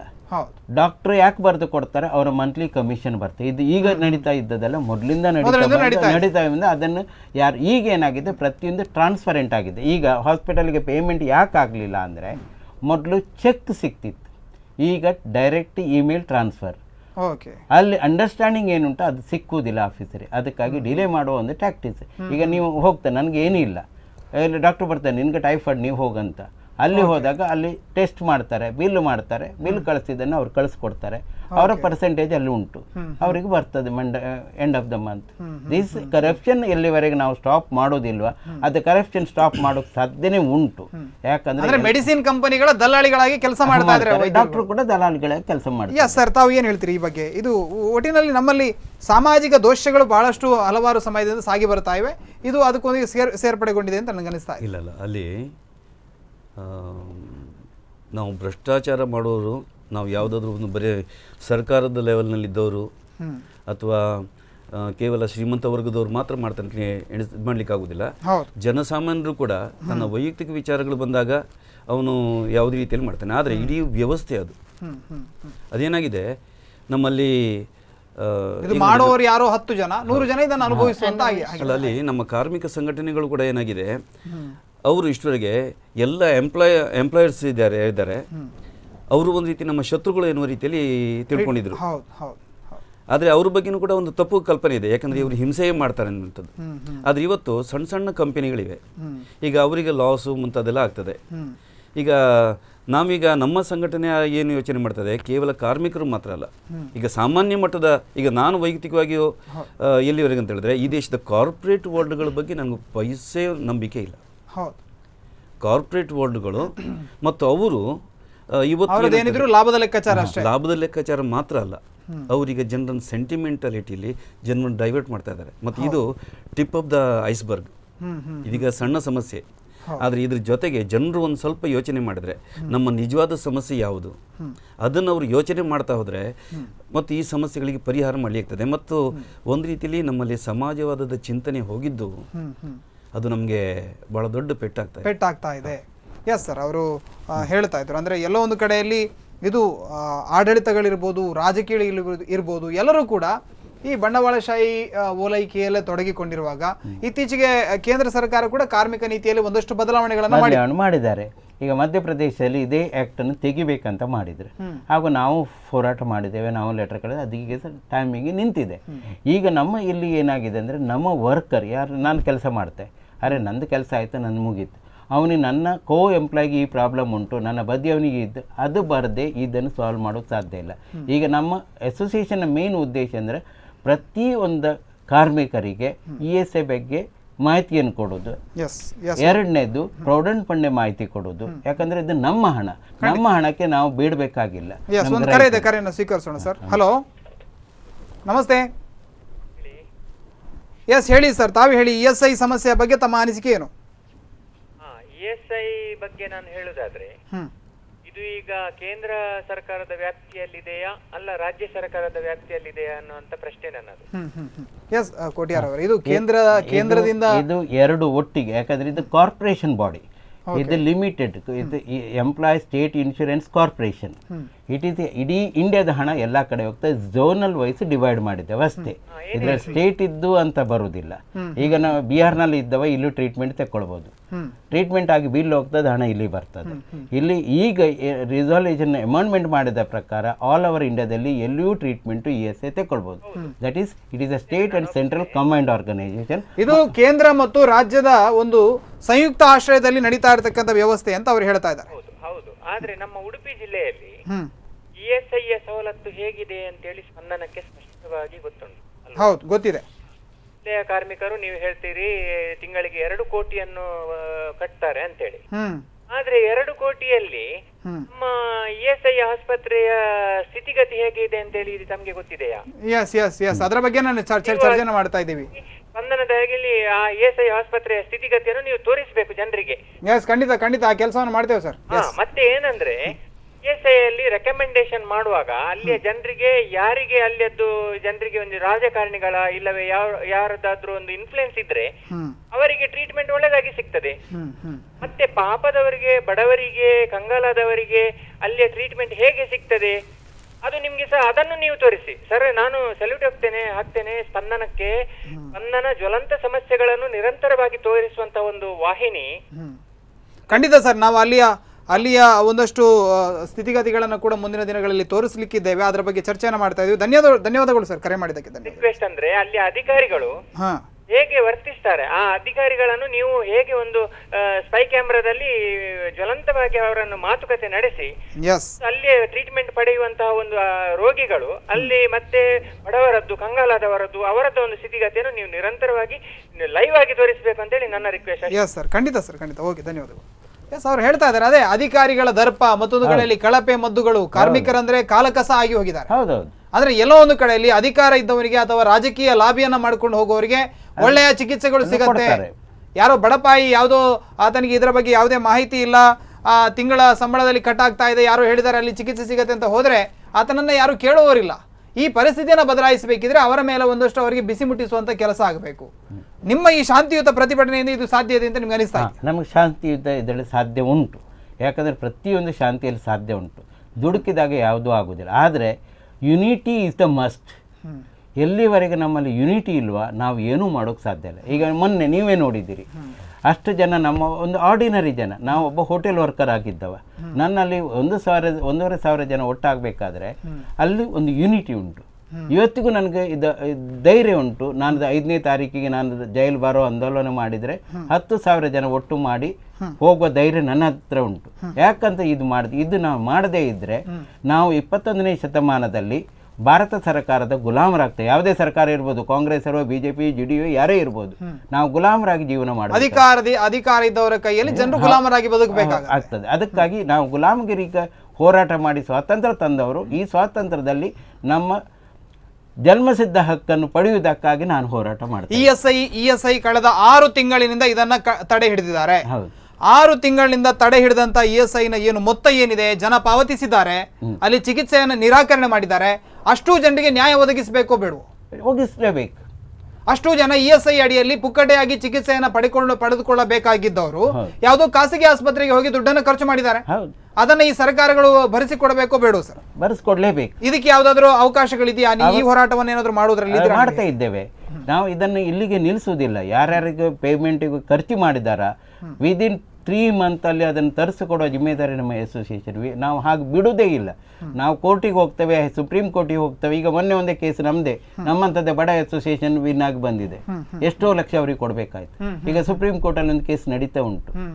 ಈಗ ಮೊನ್ನೆ ಇದೇ ಮಂಗಳೂರಿದ್ದು, ನನಗೆ ವಿಶ್ವಾಸದ ಪ್ರಕಾರ ಅಲ್ಲಿ CBI ಇನ್ಕ್ವೈರಿ 100% ಆಗ್ತದೆ. ಇದು ಸಣ್ಣ ವಿಷಯ ಅಲ್ಲ. ಆದ್ರೆ ಅಪ್ಪನ ಕಾಲದ ಕೇಸು ಮಗನ ಕಾಲದಲ್ಲಿ ತೀರ್ಪು ಬಂದ್ರೆ ಇದರಿಂದ ಏನು ಲಾಭ ಇದೆ? ನಮಗೆ ಇವತ್ತೇ ಡಿಸಿಷನ್ ಬರಬೇಕು. ನೋಡಿ, ಮೊನ್ನೆ ನಾವು ಹೋದದಕ್ಕೆ ಏನೇ ಆಗಲಿ ನಾನು ಹಾಸ್ಪಿಟಲಿಗೆ ಅಪ್ರಿಷಿಯೇಷನ್ ಮಾಡ್ತೇವೆ. ಅವರು ಮಿನಿಟ್ಸನ್ನು ಎಕ್ಸೆಪ್ಟ್ ಮಾಡಿ ಟ್ರೀಟ್ಮೆಂಟ್ ಶುರು ಮಾಡಿದ್ರು. ನಿನ್ನೆ ನಂದೇ ಒಂದು ಪೇಷಂಟ್ ಹೋದಾಗ ಅವನಿಗೆ ಟೋಟಲ್ 1 ಲಕ್ಷದ ಚಿಲ್ಲರೆ ಬಿಲ್ ಆಗಿತ್ತು. ಅವ್ರಿಗೆ ಬಿಟ್ಟರು ಪೇಷಂಟನ್ನು. ಆ ಹಾಸ್ಪಿಟಲ್ಗೆ ನಾನು ಧನ್ಯವಾದ ಮಾಡ್ತೆ. ಯಾಕಂದ್ರೆ ಬರೀ ಒಂದು ಅಶ್ಯೂರೆನ್ಸ್ ಮೀಟಿಂಗ್ ಇದ್ರ ಅಂದ್ರೆ ಈಗ ಚಿಕಿತ್ಸೆ ಆರಂಭ ಆಗಿದೆ ಅಂತ ತಾವು ಹೇಳ್ತಾ ಇದ್ದೀರಾ? ಹೌದು. ಯಾವ ಆಸ್ಪತ್ರೆಗಳಲ್ಲಿ ಆರಂಭ? ಎಲ್ಲಾ ಹಾಸ್ಪಿಟಲ್ಗೆ ಇನ್ಸ್ಟ್ರಕ್ಷನ್ ಕೊಟ್ಟಿದ್ದಾರೆ. KMC ಅಲ್ಲಿ ಸ್ಟಾರ್ಟ್ ಮಾಡಿದ್ದಾರೆ. ನಮ್ದೇ ಒಂದು ಬೇಕಾದ್ರೆ ನಮ್ಮ ಮೆಂಬರ್ ಈಗ ಫೋನ್ ಮಾಡಿದ್ರೆ ಅವ್ರು ಹೇಳ್ತಾರೆ. ಅವರ ತಂದೆಗೆ ಡಯಾಲಿಸಿಸ್ ಮಣಿಪಾಲದ KMC ಆಸ್ಪತ್ರೆಯಲ್ಲಿ ಈಗಾಗಲೇ ಆ ಚಿಕಿತ್ಸೆಯನ್ನು ಆರಂಭ ಮಾಡಿದ್ದಾರೆ ಅಂತ ಸ್ಟಾರ್ಟ್ ಮಾಡಿದ್ದಾರೆ. ಅವರು ಅದು ಕೂಡ ನನಗೆ ಇವತ್ತು ರಿಕ್ವೆಸ್ಟ್ ಮಾಡಿದೆ, ಸರ್ ಹೇಗಾದ್ರೂ ಮಾಡಿ ನಮ್ಮ ಹಣ ಬರುವಾಗ ಮಾಡಿ, ನಿಮ್ಮ ಅಸೋಸಿಯೇಷನ್ ಮಾಡಿದ್ರೆ ಮಾತ್ರ ನಡೀತದೆ, ಬೇರೆಯವರದ್ದು ಆಗುದಿಲ್ಲ. ಹಲೋ ಹಲೋ, ನಮಸ್ತೆ. ಎಲ್ಲಿಂದ ಕರೆ ಮಾಡ್ತಾ ಇದ್ದೀರಿ ಸರ್? ತಮ್ಮ ಹೆಸರೇನು? ಪ್ರಸಾದ್ ಕೊಂಡಾಡಿ ಅಂತ ಹಿರೇಕಲ್ಲಿಂದ ಕರೆ ಮಾಡ್ತಾ ಇದ್ದೀನಿ. ಎಸ್, ಹೇಳಿ ಸರ್. ನಾವು ಚರ್ಚೆಯನ್ನ ಮಾಡ್ತಾ ಇದ್ವಿ ESI ಬಗ್ಗೆ. ಸರ್, ESI ಈಗ ಇದರ ಸಮಸ್ಯೆ ಏನಂದ್ರೆ, ಇವರು ಕರ್ನಾಟಕ ಸರ್ಕಾರದವರು ಕೆಲವೊಂದು ಸಲ ಹಣವನ್ನು ದುಂದು ವೆಚ್ಚ ಮಾಡ್ತಾ ಇದ್ದಾರೆ. ಈ ಸಮಸ್ಯೆ ಏನಾಗಿದೆ ಅಂದ್ರೆ, ಇವರು ಪ್ರೈವೇಟ್ ಆಸ್ಪತ್ರೆಗೆ ಕೊಡುವಂತ ಹಣವನ್ನು ಬಾಕಿ ಇಟ್ಟಿದ್ದಾರೆ. ಈ ಹಣವನ್ನು ಬಾಕಿ ಇಟ್ಟ ಕಾರಣದಲ್ಲಿ ಈ ಏನಾದ್ರಿಗೆ ಉದಾಹರಣೆಗೆ KMC ಯಾವ್ದು ನಮ್ಮ ಉಡುಪಿ ಜಿಲ್ಲೆ ತಗೊಂಡ್ರೆ ಆದರ್ಶ ಆಗಿರ್ಬೋದು, KMC ಆಗಿರ್ಬೋದು, ಅವರು ಸಂಪೂರ್ಣವಾಗಿ ಬಂದ್ ಮಾಡಿದ್ದಾರೆ. ಏನಕ್ಕಂದ್ರೆ ಅವರಿಗೆ ಎಷ್ಟೋ ವರ್ಷಗಳಿಂದ ಹಣ ಬರ್ತಾ ಇಲ್ಲ. ಈಗ ಇದನ್ನು ನೋಡ್ತಿರುವಂತ ಕರ್ನಾಟಕ ಸರ್ಕಾರ ಏನ್ ಮಾಡ್ತಾ ಇದೆ, ಮೊನ್ನೆ ಟಿಪ್ಪು ಜಯಂತಿಯನ್ನು ಆಚರಿಸಿದ್ದು 20 ಕೋಟಿ ಅದಕ್ಕೆ ಖರ್ಚು ಮಾಡಿದ್ರು. ಸುಖ ಸುಮ್ನೆ 100 ಕೋಟಿನ ನಷ್ಟ ಮಾಡ್ತಿದ್ರು. ಅದೇ KMC ಅಲ್ಲಿರುವಂತ 120-150 ಕೋಟಿ ಅವರ ಬಗ್ಗೆ ತುಂಬಿಸಬಹುದಿತ್ತು. ತುಂಬಿಸಿದ್ರೆ ಇನ್ನಷ್ಟು ಒಳ್ಳೆ ಒಳ್ಳೆ ಫೆಸಿಲಿಟಿಗಳು. ಯಾಕಂದ್ರೆ ಬಡವರು ನಮ್ಮ ಒಂದು ESI ಸವಲತ್ತು ಉಂಟಾ ಅಂತ ಆ ಒಂದು ಸವಲತ್ತನ್ನು ಪಡ್ಕೊಳ್ತಿದ್ದಾರೆ. ಆ ಸವಲತ್ತಿಗೆ ಮಣ್ಣೇರಿಸ್ತಾ ಇದ್ದಾರೆ. ಧನ್ಯವಾದಗಳು ಪ್ರಸಾದ್ ಅವರೇ, ಧನ್ಯವಾದಗಳು ಮಾಹಿತಿಗಾಗಿ. ಅವ್ರು ಹೇಳ್ತಾ ಇದ್ದಾರೆ ರಾಜ್ಯ ಸರ್ಕಾರ ಈ ಒಂದು ಮೊತ್ತವನ್ನ ಕೊಡ್ಲಿಲ್ಲ ಅಂತ ಅವ್ರು ಹೇಳ್ತಾ ಇದ್ದಾರೆ. ಇದರಲ್ಲಿ ಏನು ಸತ್ಯಾಂಶ ಅಂದ್ರೆ ಅಲ್ಲಿ ಒಂದು ಸ್ಟ್ಯಾಂಡಿಂಗ್ ಕಮಿಟಿ ಅಂತ ಉಂಟು ESI ಅಲ್ಲಿ. ರಾಜ್ಯ ಸರ್ಕಾರದ ಕೆಲಸ ಏನು ಸರ್ ಇದರಲ್ಲಿ? ರಾಜ್ಯ ಸರ್ಕಾರದ ಕೆಲಸ ಅಂದ್ರೆ ಯಾವುದೇ ಒಂದು ಸರ್ಕಾರ ಇರಲಿ, ಸೆಂಟ್ರಲ್ ಇರಲಿ, ರೈಜರ್ ಇರಲಿ, ಕಾರ್ಮಿಕರಿಗೆ ಸಹಾಯ ಮಾಡೋದು ಸರ್ಕಾರದ ಕ್ರಮಬದ್ಧವಾದ ಕರ್ತವ್ಯ. ಈಗ ಇದು ನಮ್ಮ ಚೀಫ್ ಮಿನಿಸ್ಟ್ರಿಗೆ ಗೊತ್ತುಂಟು, ಸರ್ಕ್ಯುಲೇಷನ್ ಹೋಗಿದ್ದೆ, ನಮ್ಮ ಮೀಡಿಯಾದಿಂದ ಬಂದಿದೆ. ಅವರು ಒಂದು ವರ್ಡ್ ಆದ್ರೂ ಬಂದಿದ್ದ? ನಮ್ಮ ಹೆಲ್ತ್ ಮಿನಿಸ್ಟ್ರಿ ಬಂದಿದ್ದ? ಈವನ್ ಸೆಂಟ್ರಲ್ ಗವರ್ಮೆಂಟಿಗೆ ಗೊತ್ತುಂಟು, ಅವ್ರು ಬಂದಿದ್ದ? ಉಸ್ತುವಾರಿ ಸಚಿವರು ಅದರ ಬಗ್ಗೆ ಮಾತಾಡಲೇ ಇಲ್ಲ. ಈಗ ಅದು ಬಿಡಿ, ಇವತ್ತು ನಾನು MP MLA ಎಲ್ಲರೂ ಹೇಳ್ತಾರೆ, ಇಲ್ಲಿದ್ದ MLA ಅಥವಾ MP ಈ ಏರಿಯಾದ ಜನರಿಗೆ ಕಷ್ಟ ಇದ್ದಾಗ ಅವರ ಡ್ಯೂಟಿ ಅದನ್ನು ತೆಕ್ಕೊಳ್ಳುವಂಥದ್ದು. MLA ಇರಲಿ, ಯಾರೇ ಇರಲಿ, ಇವತ್ತಿನವರೆಗೆ ಯಾರೂ ಆ ವಿಷಯವನ್ನು ತೆಗಿಲಿಲ್ಲ. ಟ್ರೇಡ್ ಯೂನಿಯನ್ ಇದ್ದು ಬಿಡಿ, ಈಗ ಟ್ರೇಡ್ ಯೂನಿಯನ್ ಇಲ್ಲ, ಆ ವಿಷಯಕ್ಕೆ ನಾವು ಮಾತಾಡೋದಿಲ್ಲ. ಆದ್ರೆ ಈಗ ಆದದ್ದೇನುಂಟು, ಇದು ಮಾಡಿದ್ರು ಕೂಡ ಅದಕ್ಕೆ ರಾಜಕೀಯದ ಬಣ್ಣವನ್ನು ಹಚ್ಚುವ ಕೆಲಸ ಆಗುತ್ತೆ ಅಷ್ಟೇ. ಈಗ ನಾವು ಏನು ಹೇಳೋದಂದ್ರೆ, ಚೀಫ್ ಮಿನಿಸ್ಟರ್ ಆದವರು ಇಷ್ಟೊತ್ತು ಇದನ್ನು ಇನ್ಸ್ಟ್ರಕ್ಷನ್ ಮಾಡಿ ಅವ್ರು ಕೂತು ಪೇಮೆಂಟ್ ಮಾಡಿಸ್ಬೇಕಿತ್ತು. ನನ್ನ ಕಾರ್ಮಿಕ ವರ್ಗದವರ ಕೆಲಸ ಇದಕ್ಕೆ ಅವರು ನಾಳೆ ಸಿಕ್ಕಾದರೆ ನಮ್ಮ ಇಡೀ ಯೂನಿಟಿ ಬಂದ್ ಆಗ್ತದೆ. ನೋಡಿ, ಒಂದು ಫ್ಯಾಕ್ಟ್ರಿಯಲ್ಲಿ 100 ಜನ ಸಿಕ್ಕಾದರೆ ಆ ಫ್ಯಾಕ್ಟ್ರಿ ಬಂದ್. ಎಸ್ ಎಸ್ ಎಸ್ ಸರ್, ನಿಮ್ಮಲ್ಲಿ ಕೇಳಬೇಕು, ರಾಜ್ಯ ಕರ್ನಾಟಕಕ್ಕೆ ಹೋಲಿಸಿದ್ರೆ ನಾವು ಕೈಗಾರಿಕಾ ಕೇಂದ್ರಿತವಾದಂತಹ ರಾಜ್ಯ ಅಲ್ಲ. ಬೇರೆ ರಾಜ್ಯಗಳಿಗೆ ಹೋಲಿಸಿದ್ರೆ ಕೆಲವೊಂದು ಕಡೆಗಳಲ್ಲಿ ಕಾರ್ಮಿಕ ಯೂನಿಯನ್ಗಳು ಬಹಳ ಪ್ರಬಲವಾಗಿ ಕೆಲಸವನ್ನು ಮಾಡ್ತವೆ. ಕರ್ನಾಟಕದಲ್ಲಿ ಎಲ್ಲೋ ಒಂದು ಕಡೆಯಲ್ಲಿ ಇದು ಬಹಳ ಕಡಿಮೆ ಅಂತ ನಮ್ಗೆ ಅನಿಸ್ತಾ ಇದೆ. ಇದಕ್ಕೆ ಏನು ಕಾರಣ ಅಂತ ಅನಿಸ್ತಾ ಇದೆ? ನಾವು ಇಲ್ಲಿ ಬಂಗಾಳ ಇರ್ಬೋದು ಅಲ್ಲ, ಅದೊಂದು ಪ್ರಶ್ನೆ ಕೇಳಿದ್ರಲ್ಲ, ನೋಡಿ ನಮ್ಮ ಜನರನ್ನು ಹೇಗೆ ಈ ಸರ್ಕಾರಗಳು ಡೈವರ್ಟ್ ಮಾಡ್ತವೆ, ಅವ್ರ ಮನಸ್ಸಲ್ಲಿ ಸೆಂಟಿಮೆಂಟಲ್ ಕ್ವಶನ್ಸ್ಗಳನ್ನು, ಅದು ಆ್ಯಕ್ಚುಲಿ ಸಮಸ್ಯೆ ಅಲ್ಲ. ಅದು ಹೌದು, ಟಿಪ್ಪು ಜಯಂತಿ ಇದರಿಂದಾಗಿ ಅದಾಗಿದ್ದಲ್ಲ. ಆದರೆ ಜನರನ್ನು ಹೇಗೆ ಈ ರಾಜಕೀಯ ಪಕ್ಷಗಳು ಜನರನ್ನು ನಿಮ್ಮ ನಿಜವಾದ ಸಮಸ್ಯೆ ಯಾವುದು ಅದನ್ನು ತಪ್ಪಿಸಿಬಿಡ್ತಾ ಇದ್ದಾರೆ. ನಾವು ಅಗತ್ಯವೇ ಇರೋದಿದ್ದಂತ ಇಲ್ಲ, ಅದು ಸಮಸ್ಯೆ ಆಗಲಿಲ್ಲ, ಅದು ಬೇಕಂತಲೇ ಮಾಡೋದಂಥದ್ದು ನನ್ನ ವೈಯಕ್ತಿಕ ಅಭಿಪ್ರಾಯ. ಅದು ನಾನು ಆ ವಿಚಾರದ ಬಗ್ಗೆ ಹೆಚ್ಚಿಗೆ ಮಾತಾಡ್ಲಿಕ್ಕೆ ಹೋಗೋದಿಲ್ಲ, ಯಾಕಂದರೆ ವಿಷಯ ಅದಿಲ್ಲ. ಆದರೆ ನಮ್ಮ ಜನಸಾಮಾನ್ಯರು ಕೂಡ ಒಂದೇ ಎಣಿಸ್ಬೇಕು, ಇಲ್ಲಿ ಪೂರ್ತಿಯಾಗಿ ಬಡವರ ಪರವಾದ ಸರ್ಕಾರ ಅದು ಯಾವ ರೀತಿ ಯೋಚನೆ ಮಾಡ್ತದೆ, ಆ ರೀತಿ ಬರುವ ಹಾಗೆ ನಾವು ಏನು ಮಾಡಬೇಕಾಗಿದೆ ಅದನ್ನು ನಾವು ಜನಸಾಮಾನ್ಯರು ಯೋಚನೆ ಮಾಡ್ತಾ ಇಲ್ಲ. ಅದಕ್ಕೆ ನಾನು ಸಮಾಜವಾದದ ಬಗ್ಗೆ ಹೇಳಿದೆ. ಸಮಾಜವಾದದ ಚಿಂತನೆ ನಮ್ಮಲ್ಲಿ ಬಹಳ ಕಡಿಮೆ ಆಗ್ತಾ ಇದೆ. ಇದು ಪರ್ಪಸ್ಫುಲಿ ಮಾಡ್ತಾ ಇರೋದು. ಅದರಿಂದಾಗಿ ಅದು ಒಂದು ವೇಳೆ ಬಂದಾಗ ಇಂಥ ಇದೆಲ್ಲ ಈ ಚಿಲ್ಲರೆ ಪಲ್ಲರೆ ಸಮಸ್ಯೆಗಳುಂಟಲ್ಲ, ಅದು ಅಲ್ಲವೇ ಅಲ್ಲ. ಅದು ನಮಗೀಗ ಬೇಕಾಗಿದೆ ಜನರಲ್ ಅವೇರ್ನೆಸ್ ಆಗುವಂಥದ್ದು.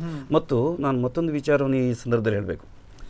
ಖಂಡಿತವಾಗಿ ನಾನೀಗ ಕಾರ್ಪೊರೇಟ್ ವರ್ಲ್ಡ್ ಬಗ್ಗೆ ನಾನು ಹೇಳಿದೆ ನಿಜ, ಆದರೆ ಅವ್ರದ್ದು ವಿರುದ್ಧವಾಗಿ ದ್ವೇಷದಲ್ಲಿ ಹೋಗುವಂಥದ್ದಾಗಲಿ, ಅದು ಹಿಂಸಾತ್ಮಕವಾಗಿ ಹೋಗೋದಕ್ಕೆ ನಾವು ಅದನ್ನು ಬೆಂಬಲ ಮಾಡೋದು ಖಂಡಿತ. ಆದರೆ ಹಿಂಸಾತ್ಮಕ ಇಲ್ಲದಿದ್ರೂ ಕೂಡ ಈ ದೇಶದಲ್ಲಿ ಶೋಷಣೆ ಮಾಡುವವರು ಯಾರು, ಸುಳ್ಳು ಹೇಳುವವರು ಯಾರು, ಮೋಸ ಮಾಡುವವರು ಯಾರು, ಇದರ ಬಗ್ಗೆ ನಮ್ಗೆ ಸರಿಯಾದ ಪರಿಕಲ್ಪನೆ ಬೇಕು. ಇಲ್ಲಿ ಜಾತಿ, ಧರ್ಮ, ಭಾಷೆ ಈ ರೀತಿಯಲ್ಲಿ ತೆಕ್ಕೊಂಡು ಹೋಗುವಂಥ ಯಾವುದೇ ರಾಜಕೀಯ ಪಕ್ಷಗಳು ಅವುಗಳು ಖಂಡಿತವಾಗಿಯೂ ಬಡವರ ಪರವಾಗಿ ಇರುವುದಿಲ್ಲ. ಆದರೆ ಅದ್ರ ಜೊತೆಗೆ ನಮ್ಮ ಈ ರಾಜ್ಯ ಸರ್ಕಾರವೂ ಕೂಡ ಅದು ಪೂರ್ತಿಯಾಗಿ ಬಡವರ ಪರವಾಗಿ ಕೆಲಸ ಮಾಡಿದಾಗೆ ನನಗೆ ಅನ್ನಿಸ್ತಾ ಇಲ್ಲ. ಆದರೆ ಇಲ್ಲಿ ನಾವು ಕೇವಲ ಕೇಂದ್ರ ಸರ್ಕಾರವೋ ರಾಜ್ಯ ಸರ್ಕಾರವೋ ನಾವು ಆ ರೀತಿ ಯೋಚನೆ ಮಾಡೋದಕ್ಕಿಂತ ನಾವು ಈ ಸಮಸ್ಯೆ ಪರಿಹಾರ ಮಾಡೋದಕ್ಕೆ ನಾವು ಕಾರ್ಮಿಕ ಸಂಘಟನೆಗಳು ಹೇಗೆ ಆಗಬೇಕು, ಕೆಲಸ ಮಾಡಬಹುದು ಅನ್ನೋದರ ಬಗ್ಗೆ ನಾವು ಚರ್ಚೆಯನ್ನು ಮಾಡಬೇಕಾಗಿದೆ. ಎಸ್ ವೀಕ್ಷಕರೇ, ಪುಟ್ಟ ವಿರಾಮದ ಬಳಿಕ ಕಾರ್ಯಕ್ರಮ ಮತ್ತೆ ಮುಂದುವರಿಯುತ್ತೆ. Shiddas, the Samsung exclusive store, City Arcade, Bendurwell, Mangalore, and Udupi Manipal Main Road, Udupi.